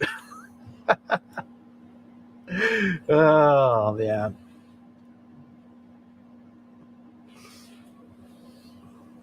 There you go. It's a hard thing. Yeah. I just give it to Mrs. Frog, and that's her assignment. She just keeps an eye on people, and they start getting out of hand. A lot of times I don't even see it, and it's just like and people go, "Hey, why did my comment get blocked?" And then I'll scroll up there and go, "Oh, okay." There's so many times where she's like, "Bam," on it, and I don't even see what's going on. But yeah, it's my. Try and make sure you clean all the bits and pieces. Yep. Yeah, it's not. I mean, some people go, people have to give a wrench to verify themselves or protect themselves and this and that. It's usually. And the way I have my StreamYard set up is if I let people up, I will see who they are. And there's some people I have let up, not knowing any better. I'm getting wiser to who's here to hang out and have a good time, and those who are just here to, I don't know. So, well, we appreciate when you do comment. Hopefully, you'll feel more welcome to comment when you're not needing to defend yourself. But people can tell. I was laughing when I saw the bald stuff. I'm like, okay, who's this now? Someone's pretending to be Warren and stuff. I know it wasn't you. You're a nice dude. You're not a cruel person. So it's like, and I'm sure other people can tell. They go, that's not Warren, and they just usually play along. It's like, okay, there's two doing it. You busted one.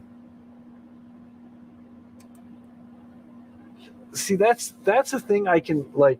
Most of the people that come on to troll, if you just pay attention for a little while and let them talk, they start to trip up and they start to use you'll see their sentence structure, the way they talk, various words that they might use that other people won't use. It's just like kind of how people have a particular way of talking.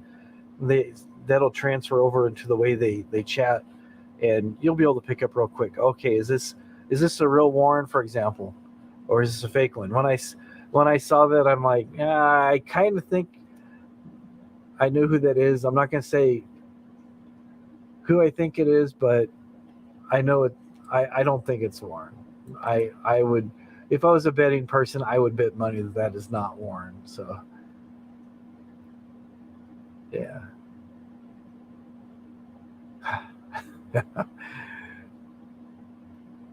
But yeah, people have done that before. I'm not the clone; he's a clone. Yeah, but that's good. You've busted one. So unfortunately, there's times where you do have to stick up for yourself and say, hey, and it's like you just got to do that. You just got to go there and go. You know what, guys? I don't appreciate this. Just stop. We need to get along. And just leave it at that. Just we need to get along. Don't make people feel like you got to. Don't feel like you're being forced off a platform because of the actions that people are trying to do because they think it's funny or whatever. I don't think they're trying to be hurtful. I think they're trying a cheap shot and excusing his humor, I think, is what they're doing. But that's that. Show us something funny. I would show clowns, but I think Nicole might be afraid of clowns. I'm not sure, but some people think clowns are great. Some people, they're like, they just get crippled by clowns, and it's not. I don't want to be responsible for a traumatic episode by showing a clown. All right, let's find something here. You want to go to free stuff on Craigslist to see people throwing stuff away? We can do that.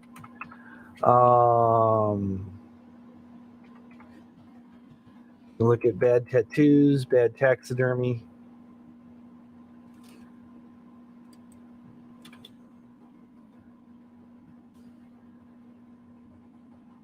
All right. Here we go. Oh, perfect.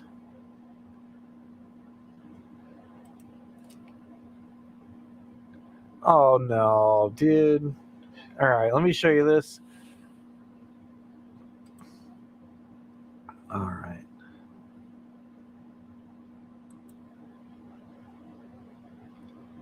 Yeah, no, okay, now that's not funny. And sorry to hear that happened to you. Yeah, that's not funny. But like when they came in here as you making bald references and stuff, I personally thought that was funny. I wasn't offended by that. That was funny. But when they try to pretend to be you and start talking nasty to women and stuff, that's uncalled for. That's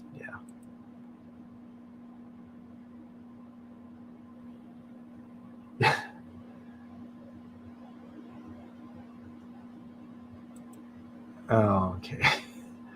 Hello, Nurse Ratchet. That's really you. No, I'm confused. All right, I'm shutting this thing down. I can't deal with all. I don't know. Hello, Bonnie, if that's you. Hello, whoever you are. Oh, man. Yeah, I'm usually at work when everybody's doing stuff. So, yeah. Again, for the record, Warren, I'm sorry that you got cloned, and I'll do my best to keep people from cloning you as much as I can. Me and the missus will do that. No, I know you're not. You don't talk about anybody in a negative way unless you're defending yourself. That's oh, what tribe do you know? All right. Good morning. I got to salute because you're there. So, and it's like here we salute like this in Canada. In England, they do the Benny Hill salute. I heard. Whenever I see somebody saluting like that, is it three fingers? Gotta make sure I'm not doing just the middle finger. that would be wrong. Okay. Did I like Cinderella? The guys are from your town. They were okay. I mean, I didn't hate him. Tom Kiefer, he sounds weird now. I know he had throat surgery to kind of fix whatever issues he had, nodules or something. So, now when he sings, it's it's kind of the same guy, you can tell, but at the same time, it's different. It's like, but I I'm familiar with their songs, but they weren't like in the top 10. But I own some of their stuff. I think I might still own a couple things on CD, a couple CDs or something. So you're just messing. Yeah, Warren and Tina. Did Warren clone you? I don't know if Warren cloned anybody or not. I can't say one way or another. So I can't say one way or another. So I don't know who's cloning people. I just try to keep everybody from fighting. That's all it is. First Cinderella album. Was that Night Moves? I don't remember. It's been so long. So how are you feeling, Michael? I heard that you had a bit of time with the corona. Night songs, yes, night songs. That's what it is. Wait, Night Moves. That's Bob Seger. I'm all confused. I didn't think you ever cloned anybody. You don't seem like the type of person that would clone people. So he busts himself on his video. Oh, is this Tribe trying to pretend to be Nurse Ratchet? Because I know Tribe uses the word video a lot. So see what I mean? So that's good. You're all healed up now.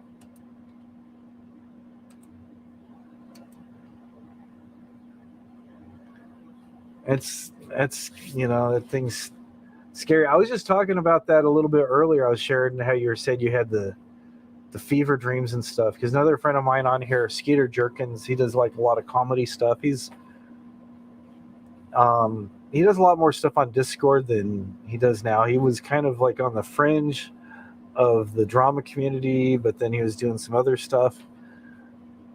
And he's had all his stuff. His grandma got COVID. His grandpa got COVID. Now he's dealing with COVID. So, yeah. Again, we love the walk that you took. It was beautiful where you live. Yeah, the trees.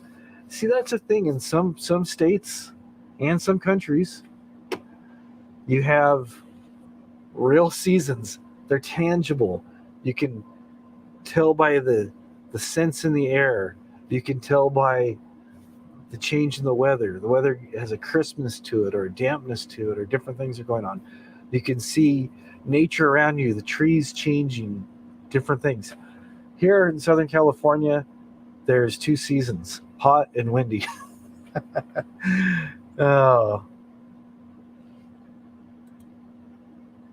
Bonnie cloned Ski cloned Bonnie. I'm in the same boat. I don't know who's cloning who anymore. I try to keep the cats out of the sandbox because they turn into a litter box. I don't have anything against cats, but this is my sandbox, and I don't need those little litter critters in here. What they leave behind. You know what I'm saying? Nice. It looked like a nice day. It was in the high 80s. It might have hit 90 today here, or not today. I think it's supposed to be the same today. But Friday, it was yesterday. I'm like, even for me, this late night live streaming is kind of, I talk about, oh yeah, today, but that was like yesterday because we magically transported ahead to the next day. It's true. It's very true. He might have been cloned. I know there was an actor in the late 80s, early 90s that looked much like Gene Simmons. He was, let's see if I can find a picture of that actor.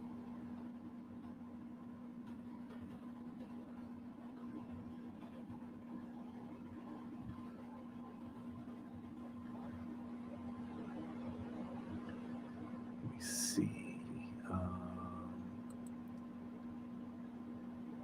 Yeah, the actor looked a lot like Gene Simmons.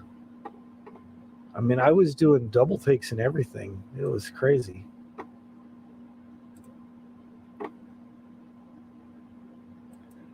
Let me share this and see what you guys think. What do you think about this?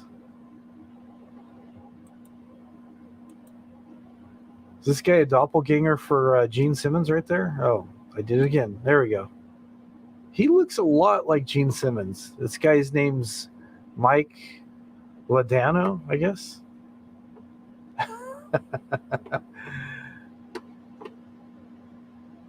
But he looks remarkably like Gene Simmons, but he is a lot younger though.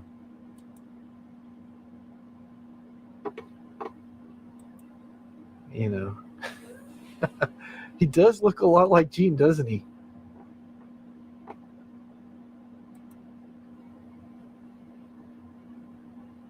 Oh, okay, Warren. Well, have a good rest of your day. I mean, you're welcome to stick in here. We like having you here, but if you got things to do, I understand. Gene Simmons is your hero. There goes my hero. Watch him as he... Oh, I'm sorry. Sometimes I break into song, especially when I don't know the key. See you in 300 seconds, Warren. I'm not a clone. I could be confused for a clown. See, that's the thing. With the English language, it's just a small step over the line to go from clone to clown. Yeah, he does look an awful lot like Gene. All right, we love you, Warren. Good day. Was he the 17th president of the United States? I did not know that. Wow, thank you. I think you might be right. You wish you had Gene's tongue. But then if you had Gene's tongue, how would he be able to talk and sing if you had his tongue? That's, I don't know. 16th president? That was Abraham Lincoln.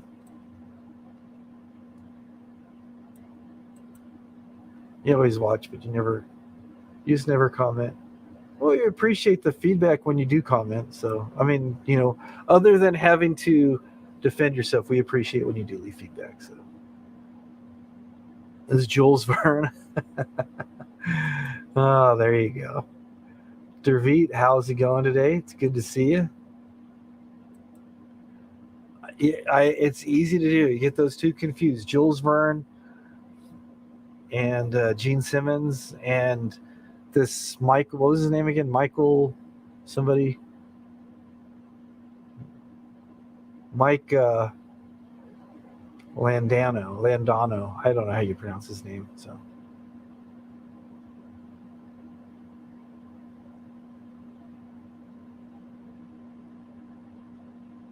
He does look a lot like Gene Simmons, Here, not so much, but... Oh, man. All right. Let's stop sharing that. That was actually from a movie that he was in called Runaway, which was... it was pretty bad. A lot of good action in it. He had these mini heat-seeking missiles and stuff. It was entertaining, but yeah. All right, well, have a good day. Go to the shops. Don't forget to stop and pick yourself something nice from the Tower of London. And have a great day. Thanks for coming in, Nicole. We always appreciate you. Wow, it's 2 hours. I feel honored, honestly. It's good to see you. Hopefully you have a good day. Jules Verne did commercials for Prel. I believe he did. I would not recommend using Prel as shampoo because... Do I need to say any more? Have a good day. Yeah, I know you don't live in London. But, England, London, it's all the same, It's like you have England and then you have London. And there's just one or two streets that go all around London that are the other parts of England. And you have a choice of crumpets or fish and chips. Or beans on toast.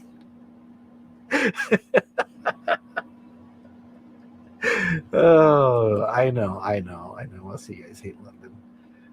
And then some of the people from London, they make fun of people from Birmingham, the Brimmies or the other place with the Scousers.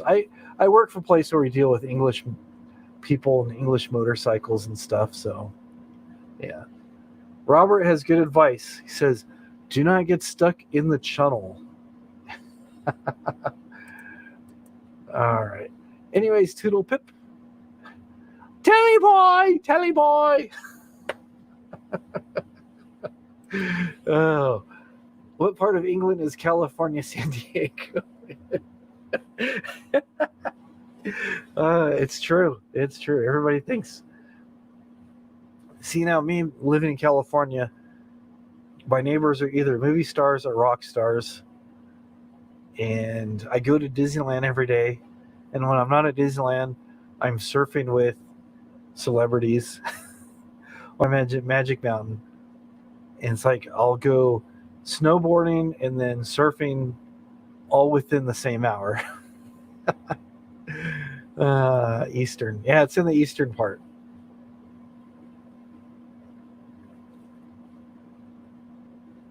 Unless you're talking about Robert England, and that's spelled a little differently. He was the Freddy Krueger guy. I think he lives in LA somewhere.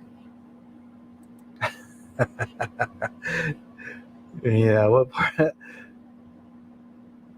That's good. Yeah, oh, that's right. Yeah. The gangs in Compton.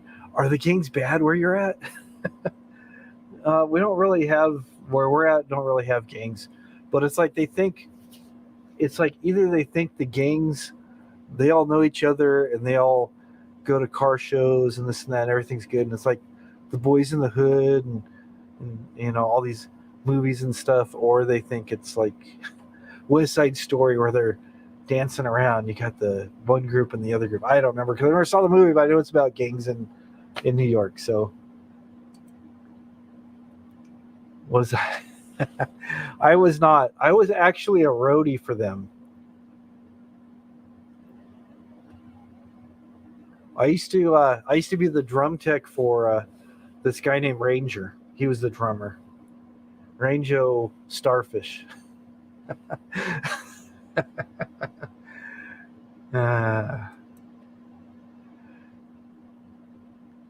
I don't think he did. I think he was busy taping other things. Yeah.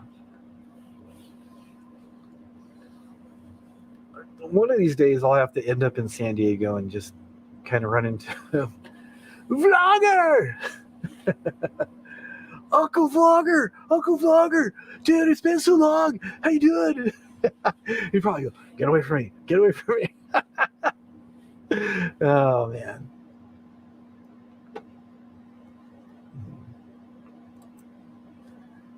Yeah, he's getting out a bit. He put the puppets down, and since the weather's nicer, he's out and about doing stuff.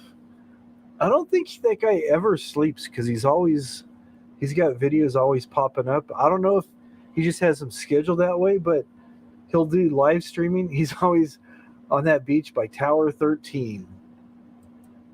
Tower 13. But it's like there's videos where he's out riding his bike at like 3 in the morning. He's just riding along 3 in the morning on his bike, going for miles. He goes from like San Diego to England and then back. And then when he gets bored, he does another trip. Oh, I don't know. He does a lot of things. He's getting out vlogging now, which is good to see him out and about and doing stuff. Seen a couple of videos where there's live music playing and he's out there dancing, getting his groove on. It's like, good for you, vlogger. You go, vlogger. You do your thing, man. You like my headphones. They must have cost lots of quids. These I got on sale for $30 USD. These are I'm at that magic age where my eyes are just starting to go if I'm in a dark area where it's kind of hard to make things out. If I have lights, I can see. So I hold it up to the light so I can see better. These are the CAD MH310s. The MH310s. Yeah, or he rides a train. He rides the bike to the train station. He hops on the train. He goes for a ride on the train. He's like Jesse James, but he doesn't rob the train. He's just like that figure that everybody knows.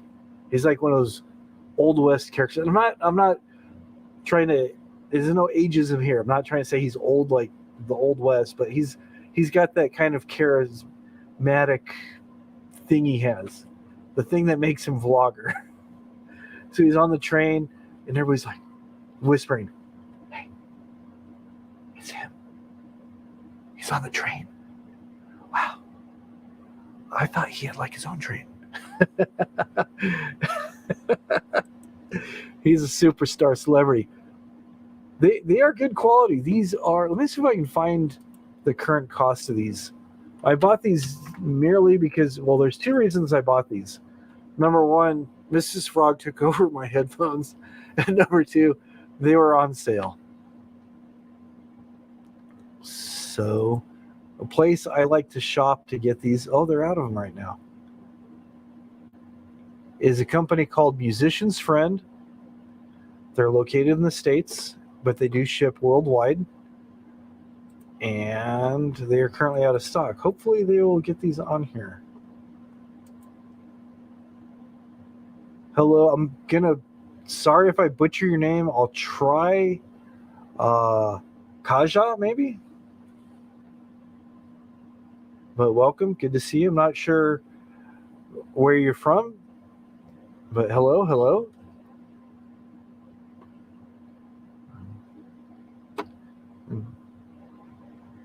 Katya, okay, there you go. It's like I said, I butchered your name. I apologize. Katya, okay. There you go. There you go. All right, let me get these images of this headphones brought up for our good friend Dervit here.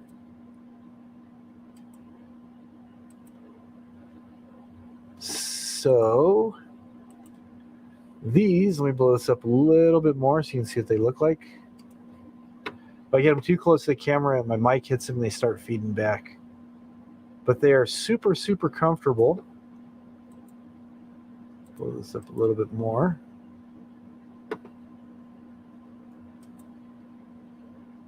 There we go.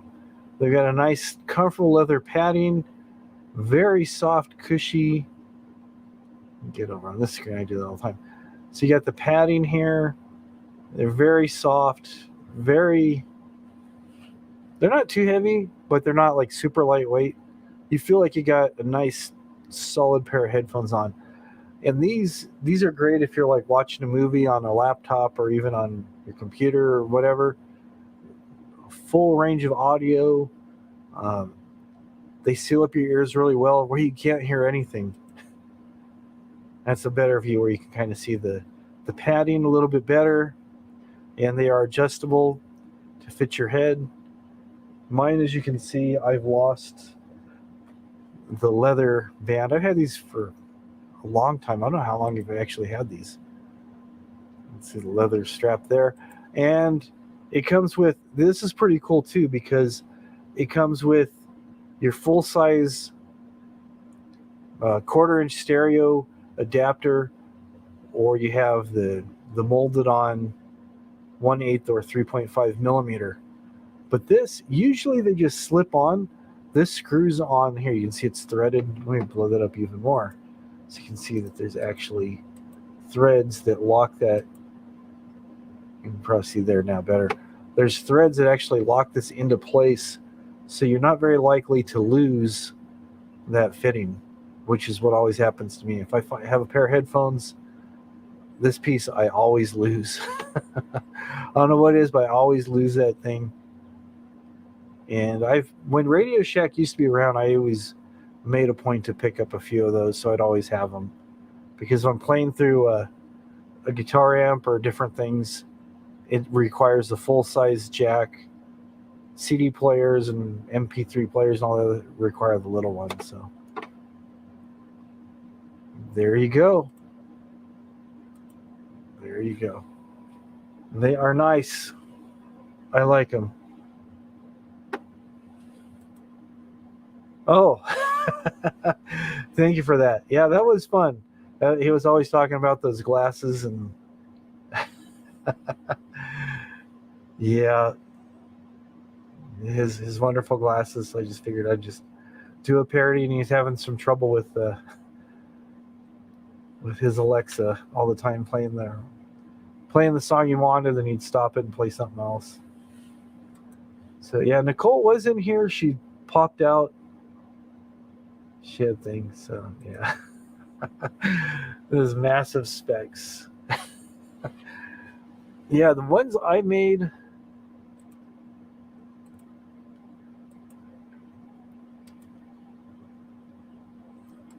I hate to say anything because I don't want to sound arrogant, but there's times I've crafted some stuff and I've been pretty pleased with some of my creations. Some things haven't gone as well, but I just try to find a way to do stuff that's affordable. And these glasses here, okay, there we go. This just All right, let me get to this side over here.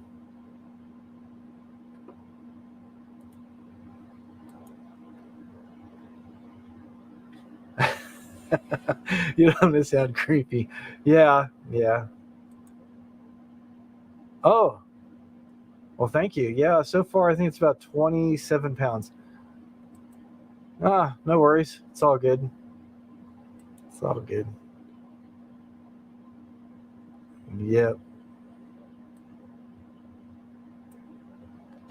What was I saying? Oh, why did I close that?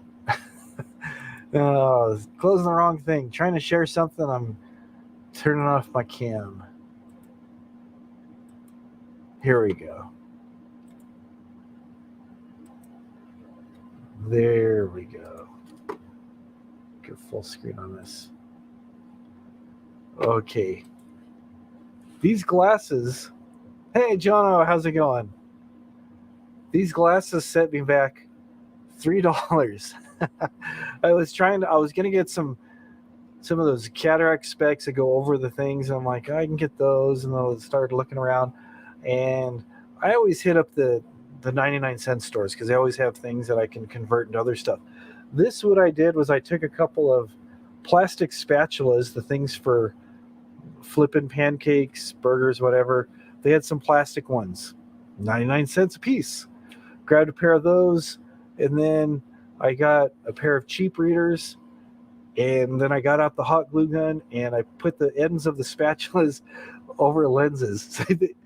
So yeah, they do look like giant flying eyes. It was over the top, but I know he appreciated it. Just like we appreciate Jonah. He might have had his camera flipped, or maybe he was just driving.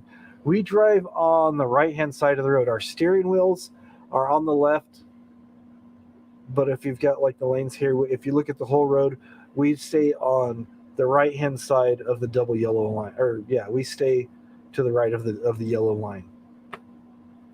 And then other places, they have the steering wheel on the right-hand side and they drive on the left. It's like backwards.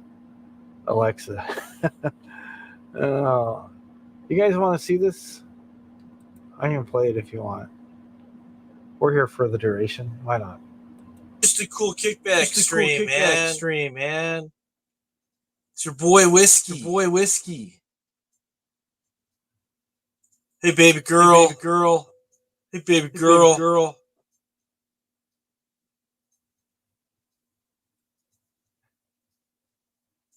Hey Sean. I mean Jeff. So you gonna come by tomorrow or what? Come on, brother. How's everybody doing? I can't read the chat. These glasses are kind of too dark. I'm just gonna kick back and play some music. Alexa, play that obscure 80s song that I like. Playing something different than what you requested.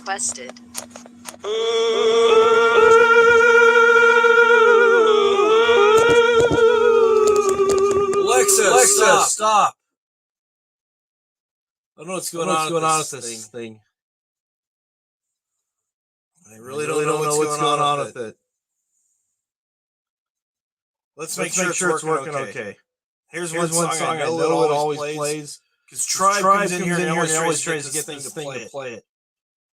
Alexa, play Africa by Toto. Playing Africa by Toto.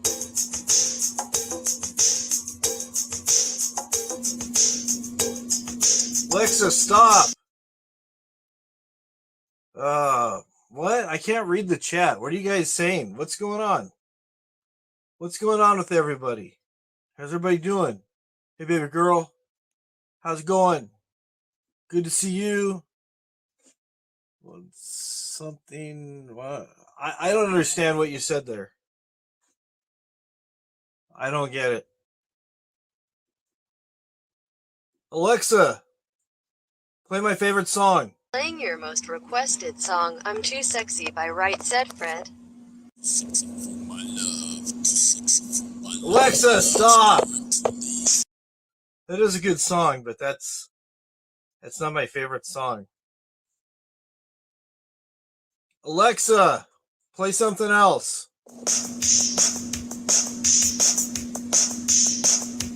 Stupid thing. Alexa, stop! I'm going to break this stupid thing. Alexa, play that other song. Playing Africa by Toto. Alexa, stop!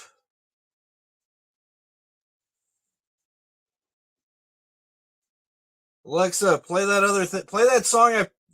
Play that one I was just listening to about half an hour ago. There is no way you can get me to play that again. Please. Alexa, play that song. I am not joking. There is no way I will play that song. I don't know what's going on with this thing. I'm seriously ready to break this thing. I'm really ready to break this thing. So you guys still like my glasses? They're pretty styling, right? Pretty fresh, pretty dope. You guys are just jealous you don't have glasses like mine. These are mark my words, within the next 6 months, people are going to be rocking these on the street. Everywhere you go, people are going to be rocking these. I know what's up. I'm fashion conscious. I know what's styling. I know it's fresh. I know it's dope. I know it's cool. I know it's hip. I'm Whiskey OG, brother. I know what's going on. Anyways, this is all in good fun. All right. Much love to you, Whiskey.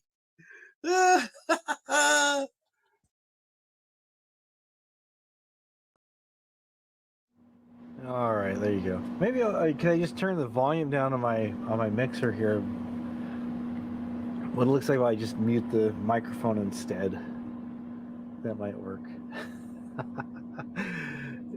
Yeah, the whole skit is just like I had things in front of my eyes I could not see. Yeah, it was funny. He thought that was he got a good laugh out of that. He thought it was pretty funny. But there's been lots of times where he's tried to get the thing to play music and stuff, and it was just like kept messing up and stuff.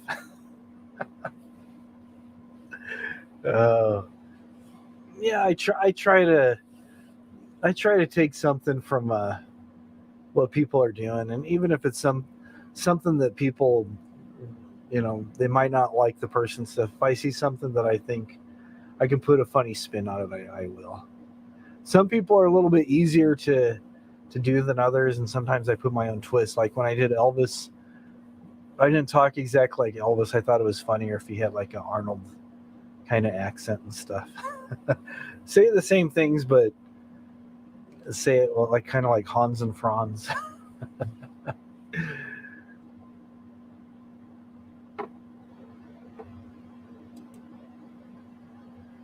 Yeah, I remember that. I felt bad for Daniel. He was really shaken up with that. I don't know what his Daniel's story is. I mean, he's shared a lot of stuff, and sometimes sometimes people have trouble remembering specific things, but something happened to that dude. Quite a few things that seemed to cause a lot of trauma in that mask. It triggered a lot of things for him. What exactly, I don't know. I felt really bad, and Whiskey, I think, did too. But he was, yeah, it was bad. I know he meant it to be funny and stuff, and just gonna have, but it was just it. He was visibly shaken. That guy, that young man, was just. He was. Yeah. Yeah, I haven't heard what's going on with him or some of the other people that are going up there. I hope they are doing well. I know there is a lot of rain up in that area, and hopefully the people had shelters and stuff to get into, because they got drenched. They got drenched up there. So hopefully people that are homeless like that have places where they can go. Oh, the Daniel situation. Yeah, Daniel was doing some work for Whiskey, like raking leaves or doing little things and stuff. And then it was about this time last year where he was out there, and Whiskey put on his Michael Myers mask and came up behind Daniel and spooked him. But then he got like, he didn't like jump like he was scared, but he just kind of like, he dropped the rake. He goes, "Don't do that, bro." Then it was like, so I don't know what it was. Something really major happened to that guy. Yeah, Daniel was a homeless guy, and he was having some issues with drugs. And he was trying to get clean. He got clean for a little bit, or he went away for a little bit and got things worked out, and then he kind of fell back into whatever his particular thing was. But it was funny. He came across a whole bunch of books and stuff, and he was like so excited to have these books and stuff, and he actually knew a lot about these books and was spending some time, reading and getting to better himself. And he these books that he found, he was acting like these were like super valuable things. And was he kind of like, goes, "Oh, okay, like no big deal." But he was like super happy. I mean, I wish I've got a lot of books around here. I wish I knew what his situation was, and what he was into, and I could send some of my books to him, because Daniel was a homeless guy. He was doing some work for Whiskey, and yes, he was.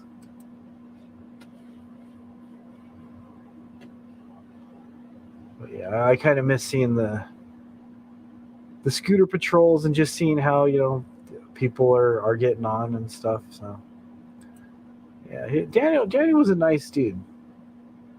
You see people and you just like, you just want to reach out and help them, and it's just, but there's only so much that you can do, and there's like, and a lot of people that end up, not saying everybody that ends up on the street, but for a lot of people there's some major trauma that they go through, and it just, they turn to like the drugs and stuff to try to cope with all this stuff, and it just end up there. Yeah, he used to do some interviews and stuff. Yeah, he was the tall, skinny, blonde guy, usually shirtless, and he had like wild hair.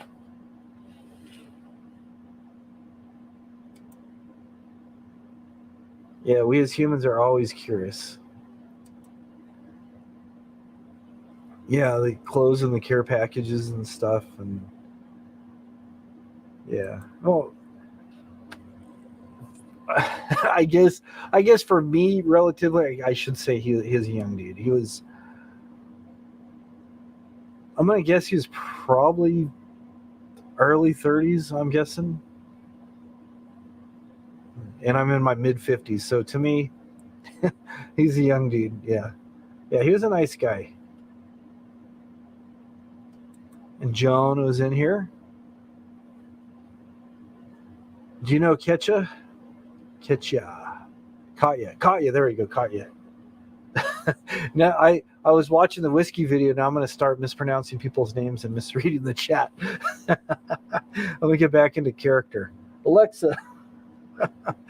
Oh, there you go. Yeah, Jonah's been here. There you go. Caught. Yeah. So, anyways, Keisha's in. Just kidding. Oh, I've worked with. There's always, everywhere I work, there's always that one person that no matter what you told them their name was, if it was just something other than Steve or Bob, they would mess it up. And you're like, what?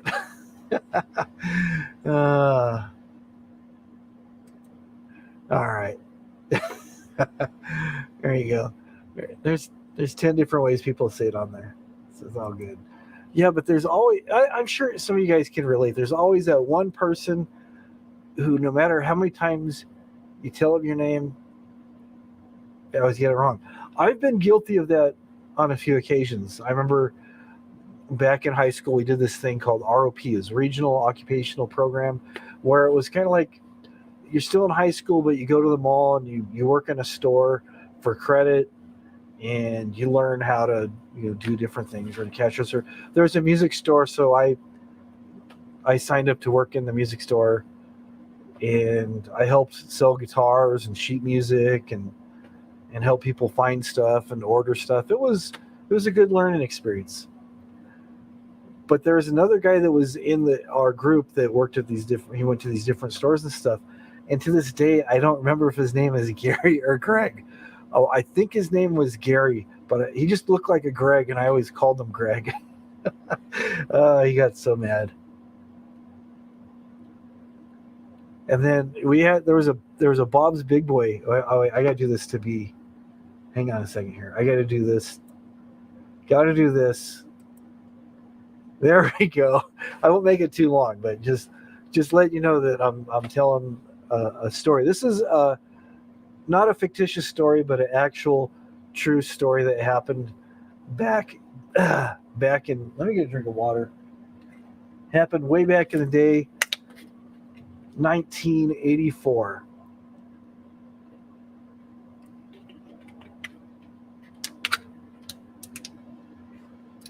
So, like I said, there's this thing called ROP, and let me find something real quick.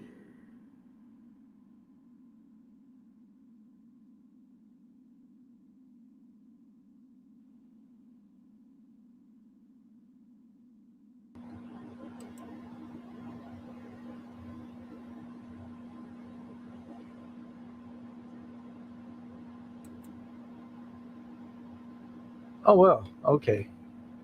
They had a few places. This place was in Montclair, California, but they always have they also have a place in Alhambra, California. So let me do this here. Bring this up here. I always like to have pictures to go with my stories. There we go. Wow.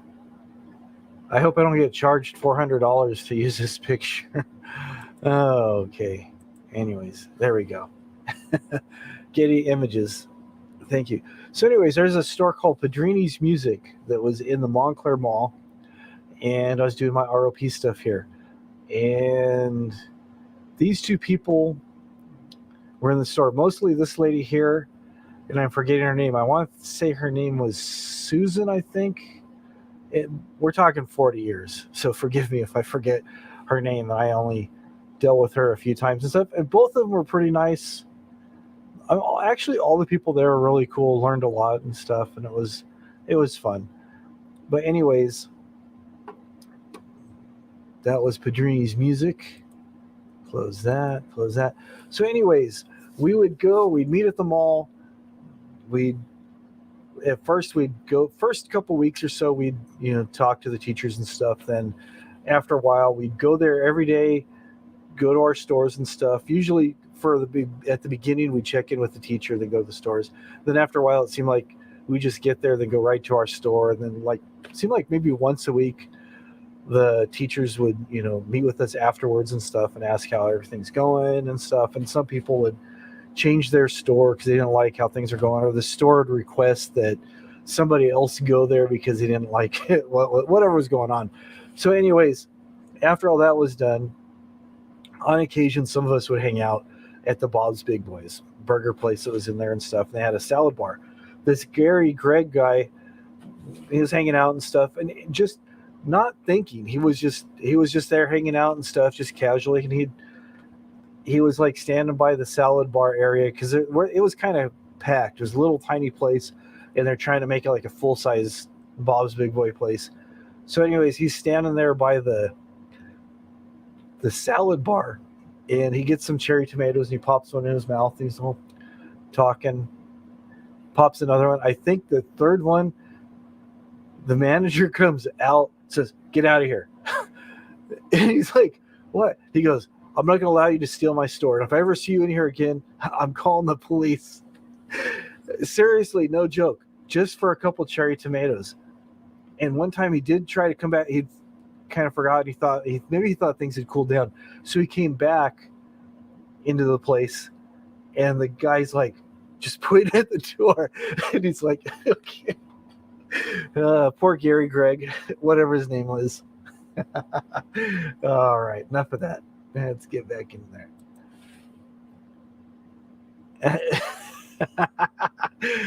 There you go. They say caught and caught differently, and they're different because the first caught is like you catch something, it's past tense, and the other one is, well, depending on where, it could be something that a soldier sleeps on. But if you go to England, I gotta do this again. This is another story time. Okay, my boss traveled to England with some other people to talk to our vendors about bringing some parts because I deal with British motorcycle parts. So my boss goes there, and they're sharing a room. And there's another guy that went with them. So my boss goes, they offered a cot. He was thinking this was what's commonly known as a rollaway. It's a bed that's on wheels, folds up. So if you need an extra place to stay. So he requests a cot. What do they bring him? They bring him a baby crib. Because I guess apparently in England, a cot is a baby crib, not a rollaway bed or something that you sleep on. I think he ended up just sleeping on the floor that night. Anyways, okay, enough of story time. All right, get back here. Yep. Hello, Boris. Good morning. Good to see you. It's always good to see you. You can't see. Oh, you couldn't see the story time with the banner on the bottom? Oh, I didn't show I just showed a picture of the Padrini's people. Did you see them? Oh well. Yeah, it was a salad bar. It was a salad bar. Let's see here.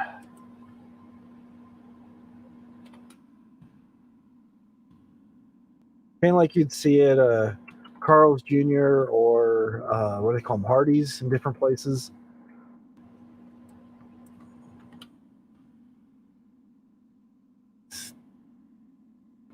Let's do this. And it wasn't a very big.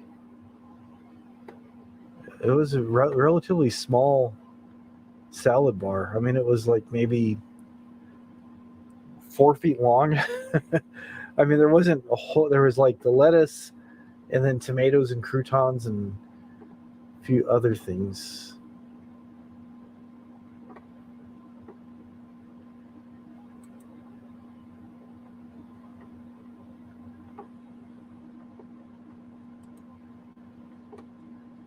All right, let's do this.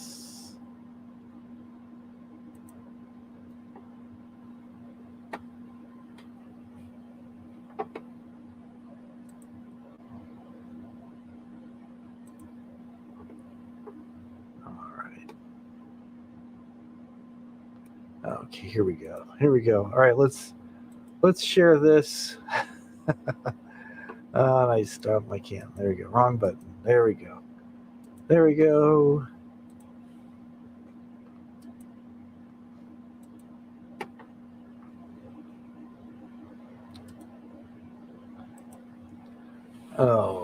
Okay. Bink, there we go.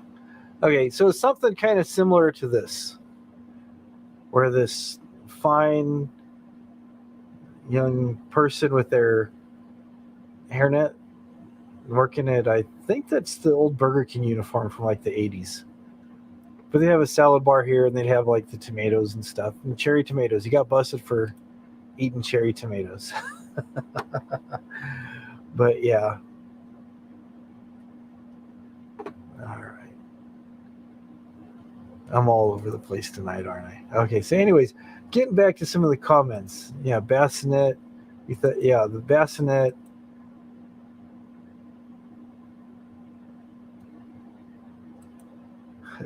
Gary, Gary, just mix them together. We did, yeah. Oh, they call cribs a stock. Okay. Yeah, it was like a portable baby crib, almost like a playpen, he was saying. Sneeze guard, yep. Pretty much. That's another stuff.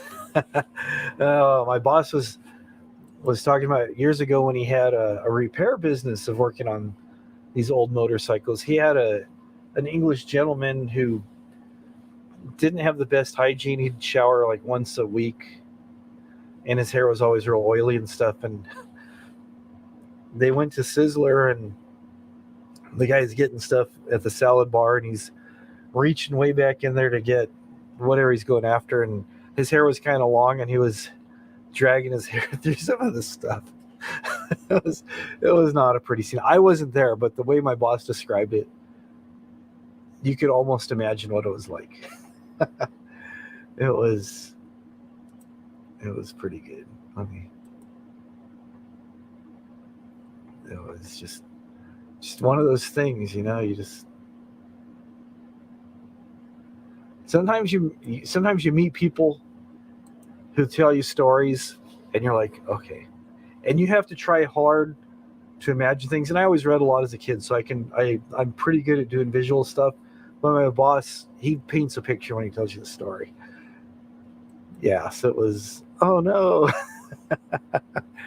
And it was probably something like this, going through the condiments. Oh, I'm caught on the light here. All right, there we go. Dragging through stuff.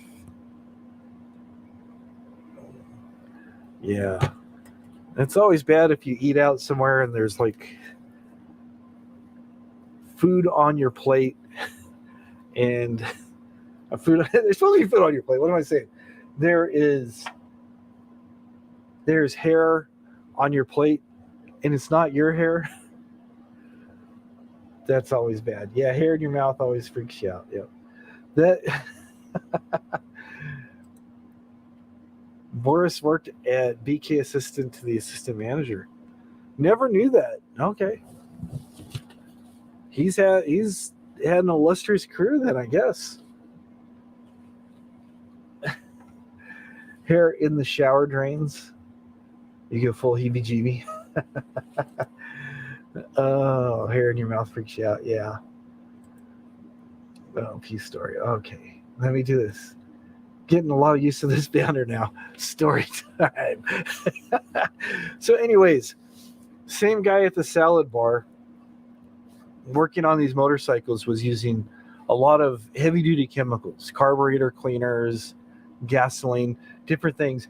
Would dry out your hands, and he was always talking to the boss about his hands being really dry and being irritated and stuff. And, you know, there's times where he'd scratch him on his toolbox or the counter. And one of the other guys who used to work there, I met later on and stuff, said, yeah, he was eating Funyuns one day, and he had his bag of open Funyuns under the counter, and Malcolm came over and he was rubbing his hand on the counter because they were itching and skin flakes were falling, and he watched these skin flakes fall down into his bag of Funyuns, and he's like, nope.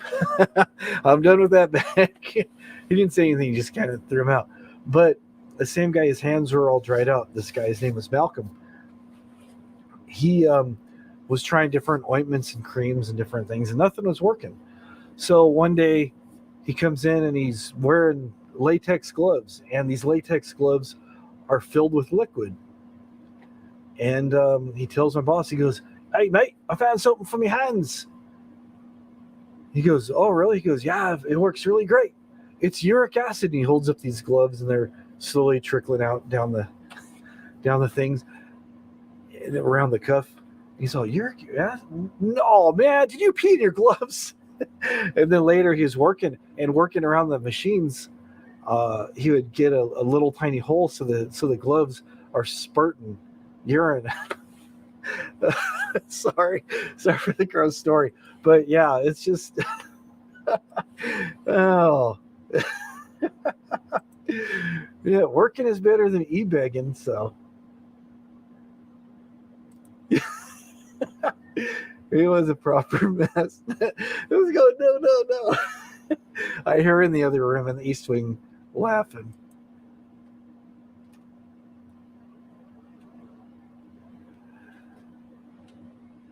I don't remember. I don't remember what I don't remember what movie that was. Maybe somebody will help me out if they know what it is. I do not know.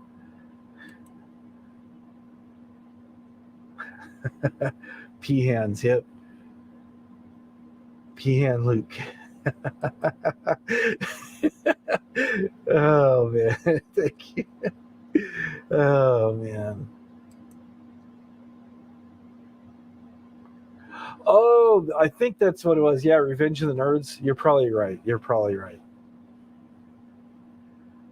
Some of those 80 movies. That's been like 40 years. I mean, I watched those movies when they came out, and it was. Oh, Ali Sheedy. Okay, so it was Breakfast Club. Okay. Like I said, it's been a long time. I've seen a lot of movies. I forget things. Peahan Luke. Revenge of the Nerds. Because I know the Booger was a guy from Revenge of the Nerds, but the dandruff thing, yeah, that was Ali Sheedy. Breakfast Club, yeah. The missus loves the 80s movies. So if I ever forget what it is, they'll let me know. Yeah, it's this.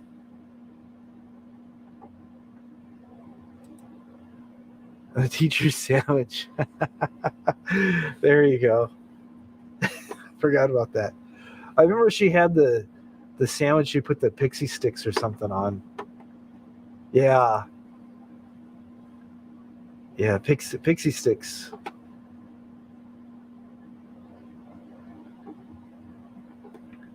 Yeah. I don't know if maybe other places they call them sugar straws, but we've always called them, because I guess that's the brand name is pixie sticks. That's all they are. They're just colored sugar. I think they might have a little bit of flavoring. I don't remember. It's been so long since I've had a pixie stick. Oh, they are flavored. Okay. They do look like a drinking straw. Let me bring up an image of our pixie sticks.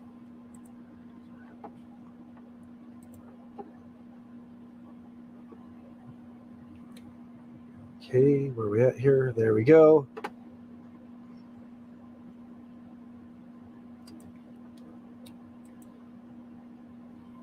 Oh, okay. I know some places they call them different things, so.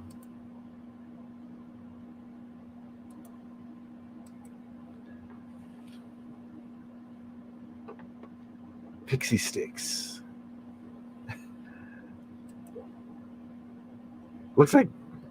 Almost looks like Breaking Bad or something.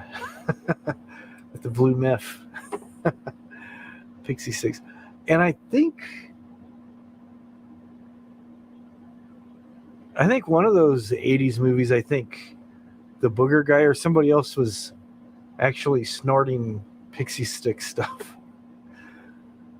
Or maybe it was one of my weird friends growing up. I don't remember. It's been a long time. 40 years, a lot of stuff happens. A lot of stuff happens in 40 years. Diabetes in a straw. You check your blood sugar, you check it often. There's no reason not to.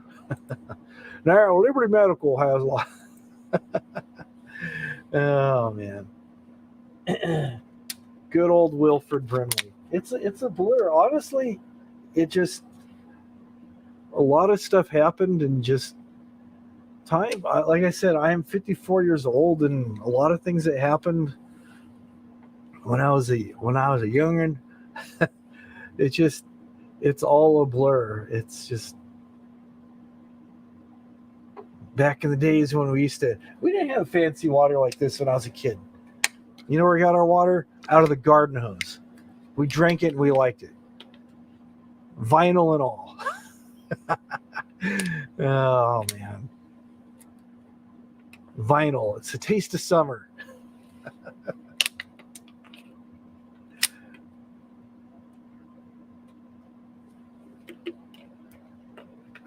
See, Robert knows. Robert knows what's up. Drinking out of the hose. And see, back in my day, I gotta be careful what I say because I'm actually Gen X, but lots of the young kids might go, "Oh, okay, boomer, okay, boomer." I think they just do that because they're tired of hearing me talk. But back in the day, oh, gotta do this again. Sorry, it's required now. Oh, they made a fountain connection for the spigot. There you go. This is now, I guess this is required. I don't know. Either that or I'm just having too much fun with it. So, back when I was a young child, during the summertime, if we're out riding our bikes and got thirsty, lots of times we would just walk into somebody's front yard, grab the garden hose, turn on, get a drink. I was always the smart one. I would always let my friends go first. That way they got in trouble. Usually the people are pretty cool. Only a couple, I think maybe once or twice. So he goes, "What do you kids do?" And we said, "Oh, we just want to drink." And they're like, "Okay." And even then they weren't like jerks about it. But I would let them be the first one to get the drink out of the hose because I knew that first stretch of hose would be hot. And they would drink the water and wonder why the water's always hot. I knew that if I waited after 2 or 3 people got drinks or just one really thirsty kid took a drink, that the water coming through the pipe would be clean. And also I'd wait too in case there's somebody got their mouth a little too close. I always been kind of conscious in terms, not really freaked out, but just be aware. But if there's one kid that kind of got too close or let the water go back on the thing, I'd let somebody else drink out of it and just wait and let the water kind of do its thing, kind of flush out the line a little bit better before I took my drink of the refreshing water. I learned from experience. I think I only had hot water a couple times, maybe a few times, but yeah. Anyways, that's the end of story time for this particular segment. So, what's that? Now I got a few wrinkles. I act very immature. It helps keep me young. Yep.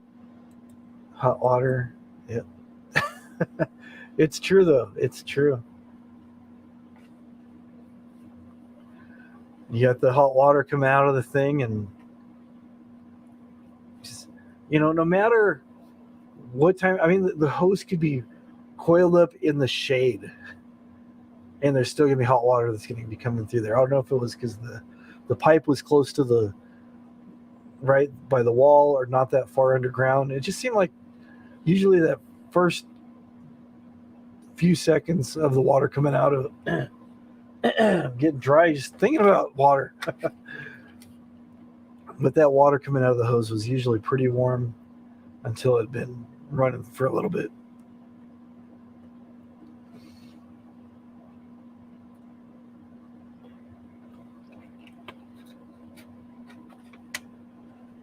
But yeah, sorry. Oh, man. All right, there we go. Okay, it was great seeing you. Thank you for coming. appreciate you coming in here. And yeah, it's actually about 3 a.m. here. So it's great. Yeah, anytime. Yeah.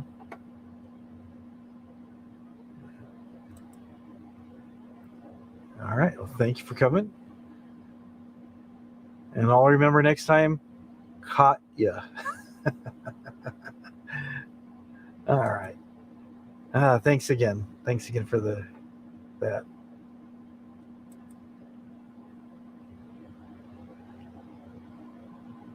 All righty.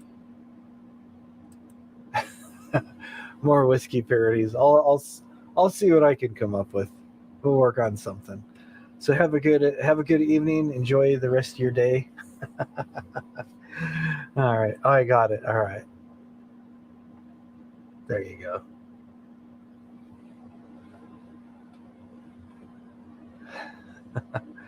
It's like that commercial they've shown here many times with the substitute teacher. Okay, AA Ron. Where's AA Ron? Or Denise becomes Denise. Oh, you're welcome. You're welcome.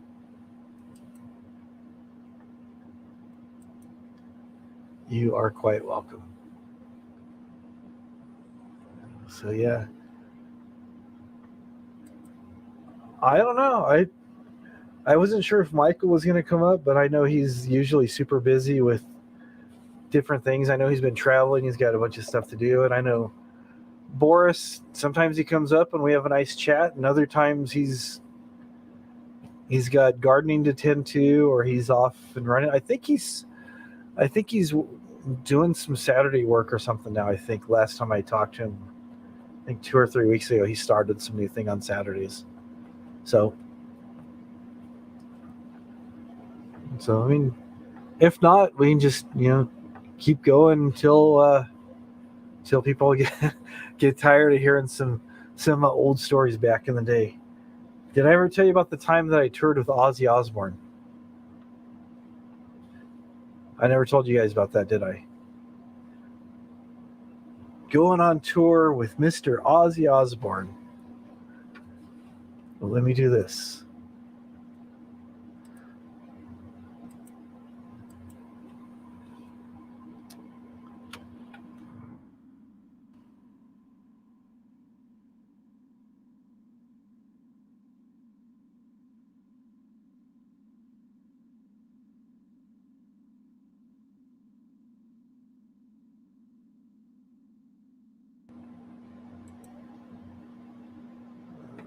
Okay.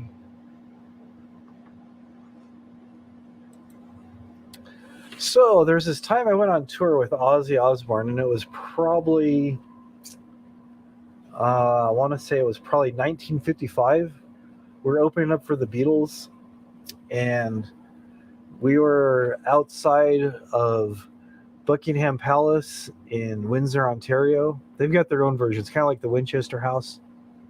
No, but actually, this story never happened. I never was on tour with Ozzy Osbourne.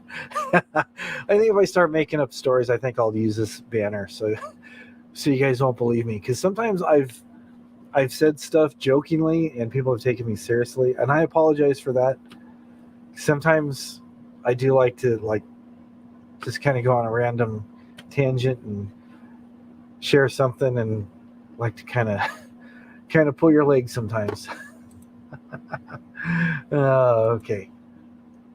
Yeah, like I said, this Michael here is a busy guy. I think he just got back into town earlier last week. He was doing stuff with the big Devo convention, and was doing stuff with Devo, and went to see the Dickies, and was hanging out in Southern California and doing different things, and traveling here and traveling there, and putting out new shirts. The guy's busy. If you guys are interested in music and records and stuff, and if you haven't yet, check out his channel. He's got a lot of stuff. He's got a lot of cool stories. He's met a ton of people. This guy knows DJ Lance from Yo Gabba Yabba. That's just a small example of how far his reach extends. He knows him and Lance are close. You love back in the day stories. I love telling back in the day stories. Sometimes I like making up back in the day stories. Let me get rid of this banner here real quick.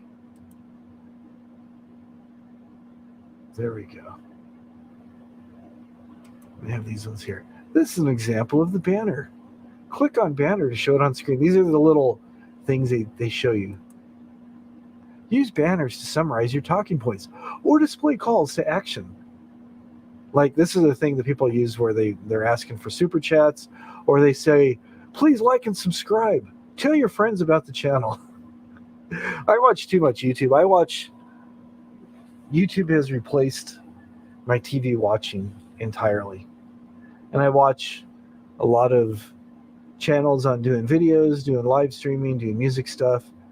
And some of the ones that try to help you increase your influence on the various social medias, on the webs or the weebs, however you want to pronounce it, they say, don't forget to have a call to action.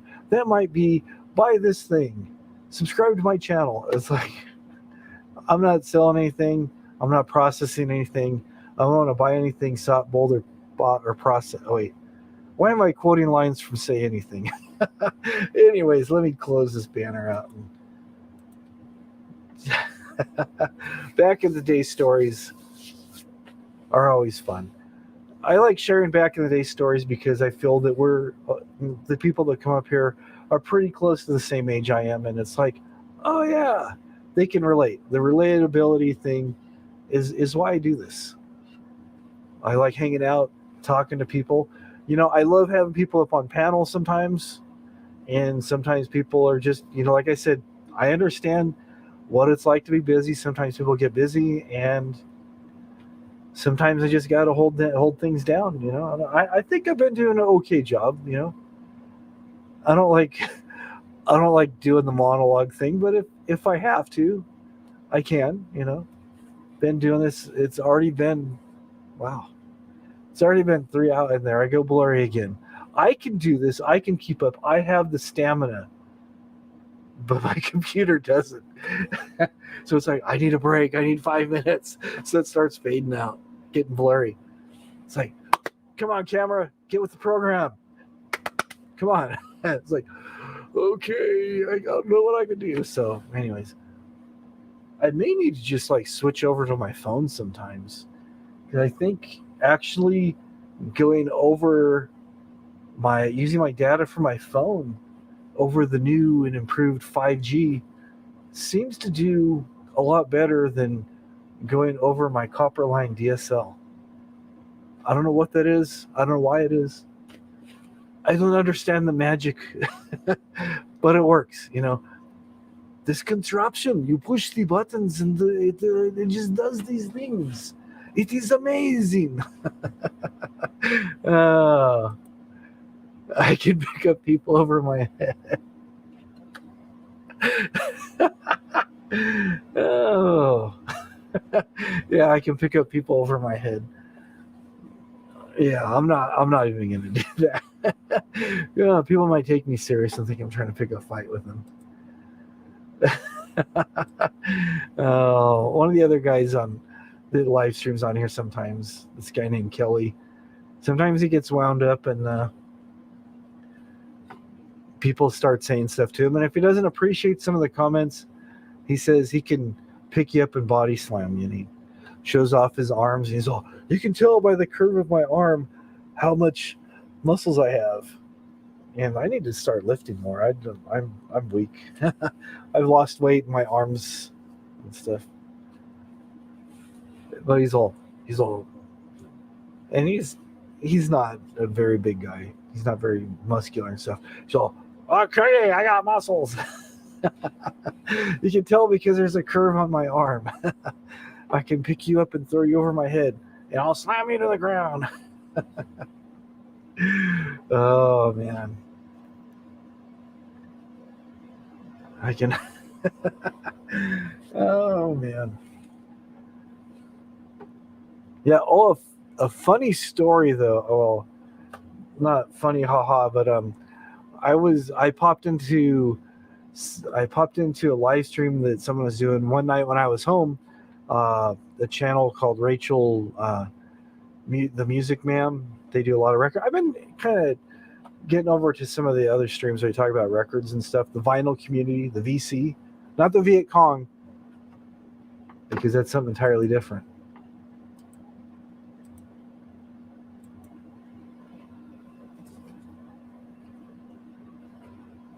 And I don't have them here handy, do I? Yes, I do. Give me a second here.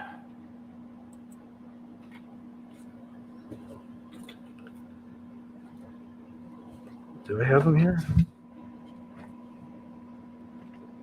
Let me see if I can find them.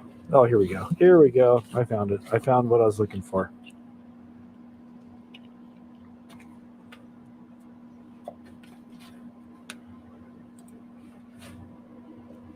Nom.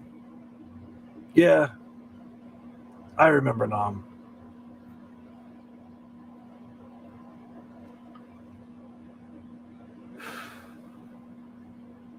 I don't really like talking about it too much.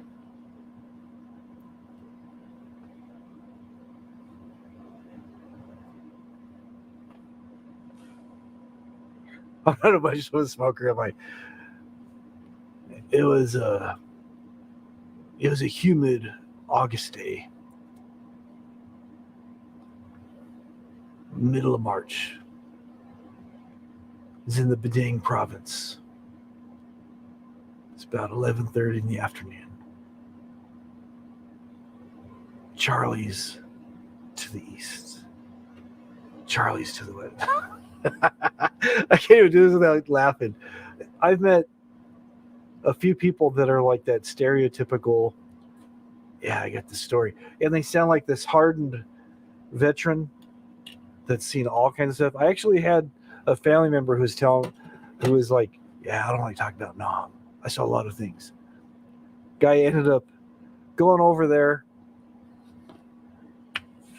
got some type of creepy crud while he was over there just going through basic maneuvers, and came back home. Well, he's in the hospital for a little bit because he didn't change his socks and got like mold foot or trench foot or whatever he got. And actually, I need to take this off because this story actually did happen. So he, through a course of events, he ended up coming back home. Didn't really see much action. I think he was out of country for maybe 4 to 6 weeks. But he acted like he had all kinds of stories. He was acting like rather than 4 weeks, he did 4 full tours. It's just, oh man, I didn't find out till later. He started telling stories. I go, wow, okay. I guess he just watched Platoon and Apocalypse Now and some of the other movies. Yeah, I'm definitely not a smoker, am I? Oh man. But you guys know, you guys have always met, some of you guys have probably met a lot of people like that. So, yeah. Speaking of smoking, I remember I remember days where you'd go out to eat, go to a fancy restaurant. Well, I guess you can't really call Denny's a fancy restaurant. For my family, going out was going to Sambo's, which is a lot like Denny's. And that was fine dining right there. And you go in there, and there's always a haze. Back in my day, there was always a haze about a good 1.5 to 2 feet from the ceiling. It looked like there was fog inside the place. And yes, you see it inside the place. There's like fog from the ceiling. You're like, what is that? They have a fire in the kitchen? What's going on? It's just, you see it in there. And the waitress, the person seating you, which was usually in those days female. Nowadays it's, could be either or. But back in those days, it was usually a middle-aged lady and have their hair pulled up or pulled back or in a ponytail or something. And they would go, welcome to Denny's, Sambo's, wherever it happened to be, smoking or non-smoking. So you go, my stepmom smoked, so if we're there, we'd go to the smoking section. But if we had other people and she could hold off smoking for a little bit, we'd go non-smoking. But the funniest thing, it was like the booth was like kind of like right next to the smoking booth. There's like, I guess, some invisible barrier that prevented the smoke from coming over here. And it's like, being a non-smoker, whenever I go to somebody's house who does smoke, it's like I come home and I'm like, or if I've been visiting, like some of my friends used to smoke, and we, go over and play guitar for a little bit, come back home, and the missus goes, wow, who is smoking? She knew I didn't smoke, but she's like, wow, you need to change your clothes. And I'm like, yeah, or maybe take a shower too, because cigarette smoke, if you're not a smoker, it's just like, you're just like that magnet or that sponge, and it just goes whoosh, and it sticks to you. You're like that smokeless ashtray that just filters everything. Yep, she's laughing. She knows exactly what I mean. For most people, it gets in their hair. It gets in my skin, but not my hair, obviously. Yeah, it sticks to you, and you feel sticky. You're just like, in my stepmom's car, I noticed, like, the times I'd have to clean it out, there's always like this little, about that far down from the headliner, there's like this yellow film. It almost looked like earwax. But it was just like this sticky film. So I'd try to, I'd wash her car for her and clean the windows inside and out and go, what is that? Ugh. But yeah, it was residue from the cigarettes, from the tobacco. So yeah, I think probably that right there probably says, yeah, I don't think that's too good to be inhaling, I mean, I did try smoking years ago. I was probably about 10 maybe. And that was because I had a friend who had a sister who I thought was cute, and she was like 13 or 14, and she would always have a cigarette. I think she was just trying to impress the older kids or something. I don't know. But yeah, it was like one of those wonderful, what we used to call off-brands, but now that was before they had generic cigarettes, but it's like those cigarettes that the old people smoke, like the Lucky Strikes or the Viceroys or something. Something like that. Real stinky. Might as well have been like a stogie that she was smoking. I don't know, but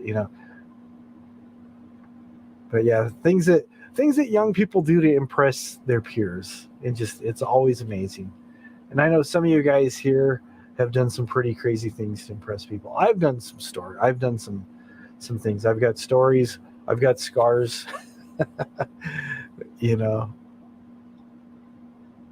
We've all done wacky stuff as kids.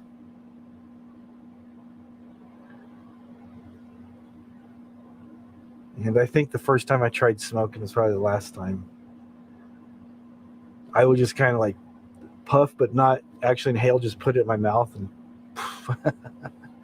like Bill Clinton, I did not inhale. Yeah.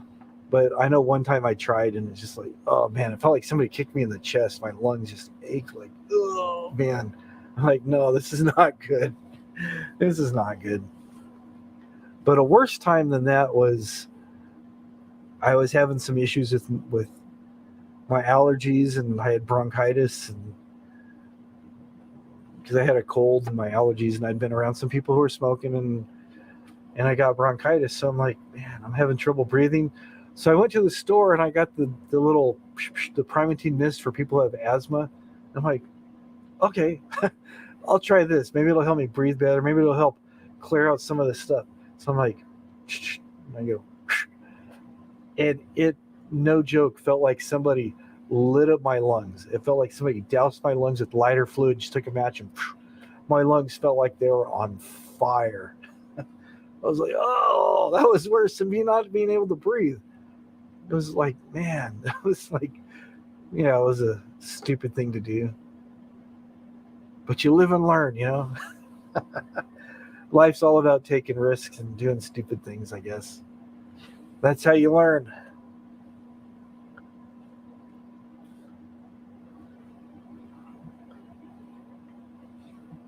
That's how you learn what to do and what not to do. But I'm a survivor. I survived all that. You do stuff and you go, okay. You come out on top. You know what's better than making mistakes one time and learning from mistakes? Letting your friends or other people make mistakes and learning from their mistakes. Those lessons are a lot easier to learn. Sometimes you have to do the stupid stuff to learn the hard, cold truth. But if you can learn from other people's mistakes, you're miles ahead. You are miles ahead. Yeah, an inhaler is not good when inflamed. Yeah, it was because I had bronchitis and I was just had all that mucus and stuff, and it was just like I'd like start coughing so much that I have to catch my breath. I'm like, wow, am I getting pneumonia? So I'm like, went bought an inhaler. Oh no! yeah, it's kind of like when you have cuts on your hands and dump on the Purell or whatever hand sanitizer. I always have hand sanitizer. Not a sponsor, but should be. I think this is one of the fine ones I got from Wish. This is a hand sanitizer I got from Wish. They made it look like a giant bottle, and I think I paid like $4 or $5 for this thing, I think. So, but they have it where it has a spout on it. It looks like it's this giant bottle. And the way they stage it looks like it's something. So it's like, and then you get it in the post, and it's like, hey, oh man.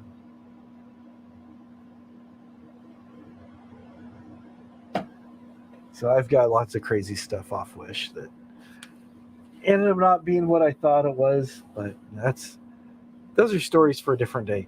But like you're saying, having little cuts, got some cuts on your hands, there's some hand sanitizer on there, your hands are lit up. You're like, oh man, you discover cuts you never knew you had. The post. Yeah, I deal with English people so often, I refer to the mail as the post. And then the wife gets mad because I always call the garage the garage. Not thinking about it, I go, all right, I'm going to go out to the garage. I'm going to go get something out of the garage. She goes, the what? I go, the garage. She goes, it's garage. I go, oh yeah. More Wish stories. You like the Wish stories. I know. She gets a good laugh out of the Wish stories. I've already told about the drums many, many times. And I've told a couple occasions I've talked about where I bought the personal thermometer scanner thing. Looks like the guns they use at the checkout counter. And when I received it, it's around here somewhere. It's probably in the cupboard or something. But when I got it, it was actually a meat thermometer with a digital readout. It said, personal thermometer, digital readout, up to so many feet, blah, blah, blah. I had all this description and stuff. And then when I actually got around to receiving it, I get this meat thermometer and this bubble mailer. So what now what? So I go onto my Wish account and I go through my past orders and I look and I see the image of the scanner and I click on it I see like all the little thumbnails. So I click on the thumbnail to look at the actual order, and it changes as I'm walking. Right as I click, it changes from the image of the hand scanner to being a meat thermometer of the toilet paper. You know what? Hold on a second. I will be right back. You know what? Let me do this first. because I do know where one of those rolls of toilet paper are.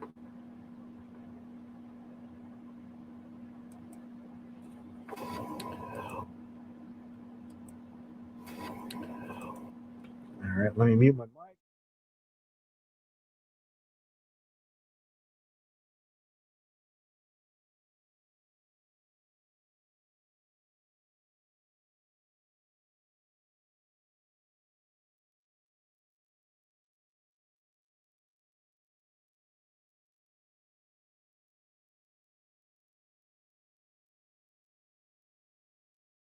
I'm a victim, and I'm not happy.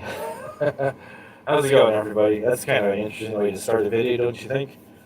Well, I like music, as you guys who've subscribed to my channel or watched even a couple videos know that I really love music. I love all kinds of music. Sometimes I like to get soundtracks for different movies. There's a soundtrack that I had on a cassette for a movie called Repo Man. It was a movie with Emilio Estevez and Harry Dean Stanton. Really awesome movie. Had a lot of great punk rock bands providing songs for the soundtrack. There was Suicidal Tendencies, Fear, The Circle Jerks, and a whole bunch of other ones. So I was shopping on Amazon, and it came up, and I go, hey, I'd like to revisit that because I do not have that anymore because the tape broke. Doing what tapes do, after time they wear out and they break. So I went on there and I go, okay. So I put it in my cart, paid for it. When I received it, however, I received this. And if you look at the top, right above the words Repo Man, if my camera's not going to focus, I apologize. Let me get a little closer here. Closer.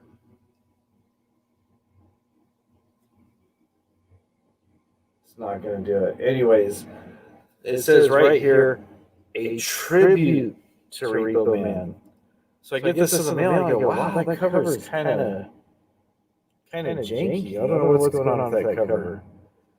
So I got it out and I started looking at the back. I go, these aren't the bands that did this. What the heck's going on? So I go back and I look again. Yeah, the thing was titled in real small writing. It said Repo Man soundtrack, and then real small writing said a tribute to Repo Man. So I've had this thing for about 2 or 3 years, I think, but I finally eventually replaced it with the original one. And you can see kind of close, but not really. Even the way the guy has his head tilted. This was the back of the car, and there was some things. I don't want to ruin the movie for you. It's a good movie. Check it out online or rent it or whatever. But this looks more like the headlights of the car rather than the rear of a car. See, they copied it. Oh, man. You see why I made a mistake? So this has, like I said, Suicidal Tendencies, their number one, most well-known song. Institutionalized, the All I Want Is a Pepsi song. There's a band called Amanda Palmer and the Grand Theft Orchestra that covers it on this one.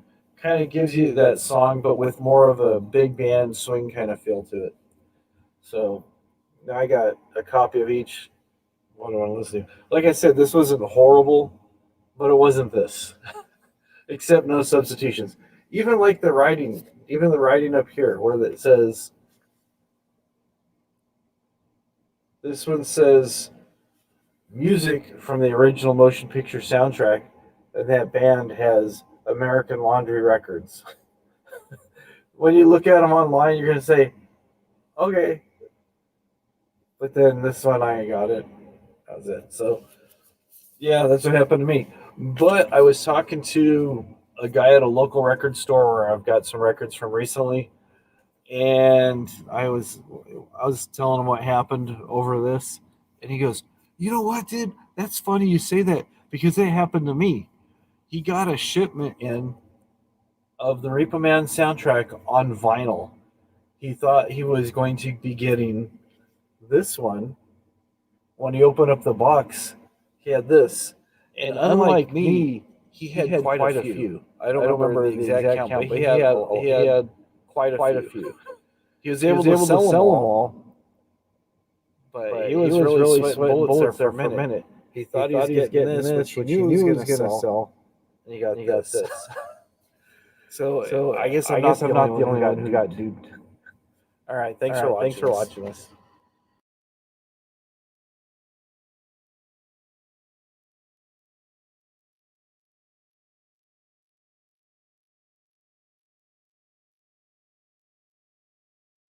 Okay, I am back. As you can see, I've been I've been swindled a few times. Yeah, there's a TP. The CD did not come off Wish, but there is a TP story. Okay. There is a TP story. So let me go ahead and get rid of this here. Okay, this happened last year when things started getting crazy and there's runs on water and toilet paper, kind of like our grandkids, kind of like some of the stories we heard from some of our grandparents where they're rationing different things during the war, World War II, in case you guys didn't know. Not the Vietnam War, but anyways, there's rationing going on, and there's times you'd go into a store, toilet paper would be gone, and even paper towels. I guess people were so desperate to clean themselves they were even using paper towels. I don't even want to imagine what that would have been like, but that's what it is.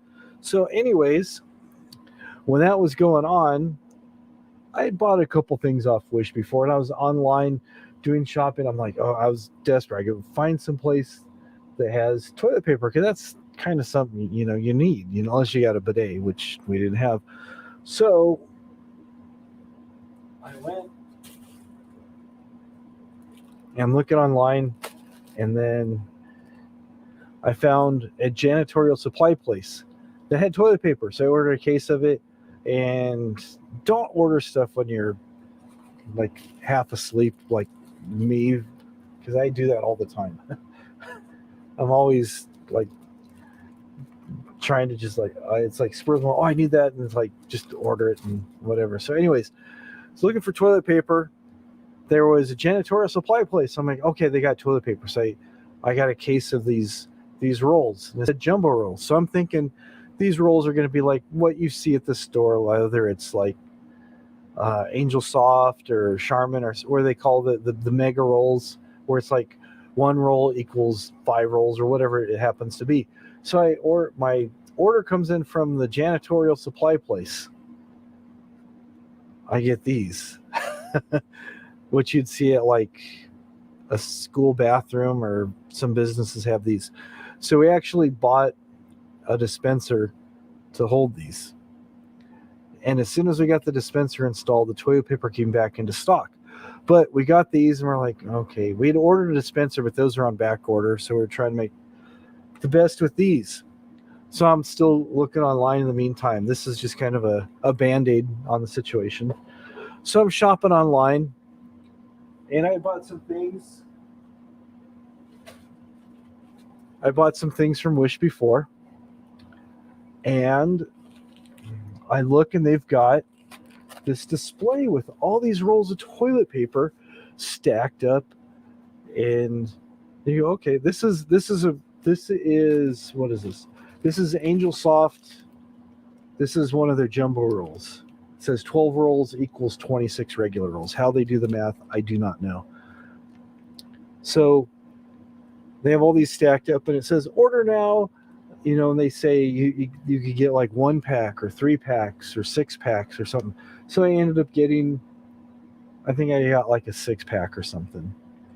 And I'm thinking, this is what I would call a package.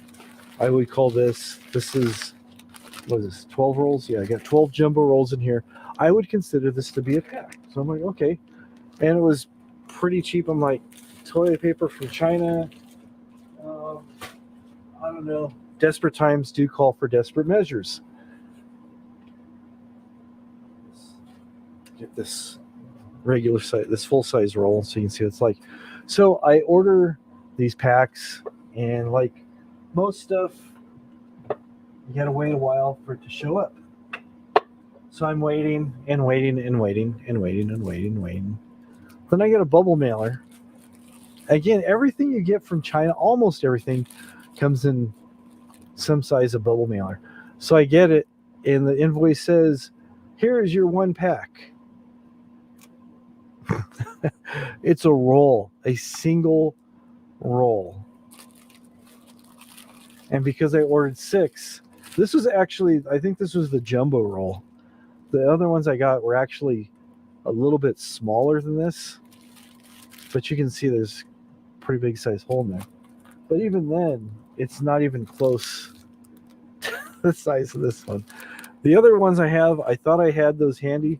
There was a little bit big. It was somewhere between the size of this and the register tape they use at the grocery store.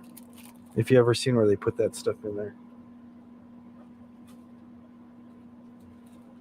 But yeah, that's that is my wish story on toilet paper. Wish, like I wish I had some toilet paper.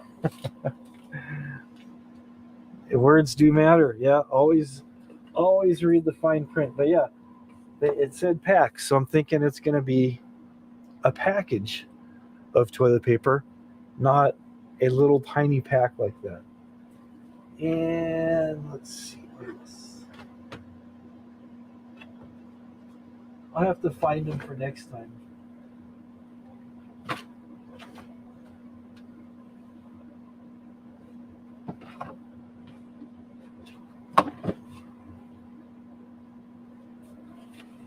I saw them when I was looking for them a couple months ago. I don't know where they're at now, but they have. I bought some like boxing gloves, like more like sparring gloves. They're not like full size gloves. They're open. They're for like, because I've got a punching bag, and I bought them a while back. So I was planning on doing some exercise and stuff, not as serious as I've got recently. But on the top of them, it has the bone, the skeletal picture of your hand. You see all the bones, and I had those. All my stuff's been coming to work, so people go, "Oh, what'd you get now?" So I open up, and these gloves, they've got, like I said, they've got all the bones on there. And my son's like, "Oh, that shows which bone you're gonna break first." Is why they've got the picture of the bones on there. So, anyways, all right. I've been yakking you guys for 3.5 hours almost. So I will let you guys go. It's been fun. I appreciate you guys. You know, sometimes it's fun just to come up here by myself. Sometimes it's fun to have people up here. Yeah, like I said, gonna sleep for a little bit. I didn't really sleep too good last night. Had things going on. Went to bed late. Just I've got really bad ADHD, and I lose track of time. I need to have another keeper. I need like an assistant or a valet who can do stuff for me to help me keep on track. Because I went to bed like 3 and got up at like 6:30, and I didn't even like sleep all the way through. So this is bad news. So I'm gonna go to bed now with all this rambling. So it's good seeing everybody. Thanks for coming up here. Thanks to everybody who popped into the side chat. Thanks to everybody who just, I know I've got a few that just, they come on, they like to watch, they like to listen as they're doing whatever they're doing through the evening. Appreciate you guys. It's good seeing everybody. Good seeing Michael. Don't work so hard. You're a hard-working dude. So, Robert. Oh, by the way, were you able to find that thing you're looking for at the music store? I know you're looking for some CD or album or something. I don't remember what it was now. I was at work and kind of listening, and I think I missed exactly what it was you're looking for. So hopefully you were able to find it. It's always good to find things when you're looking for something. And I mean, my problem is I always find stuff when I go to the record shops. Don't go to them as often as I'd like to. So anyways, I will see all you guys next Friday, if not sooner. Again, be good people, be nice to each other, learn how to respect each other, and don't forget, this is my sandbox. It's time to put the lid on. to keep it litter free. All right. I'll see you guys later. I don't know why I'm in just a mood tonight, but thanks for coming. Until next time. Much love from me and Mrs. Frog to you guys.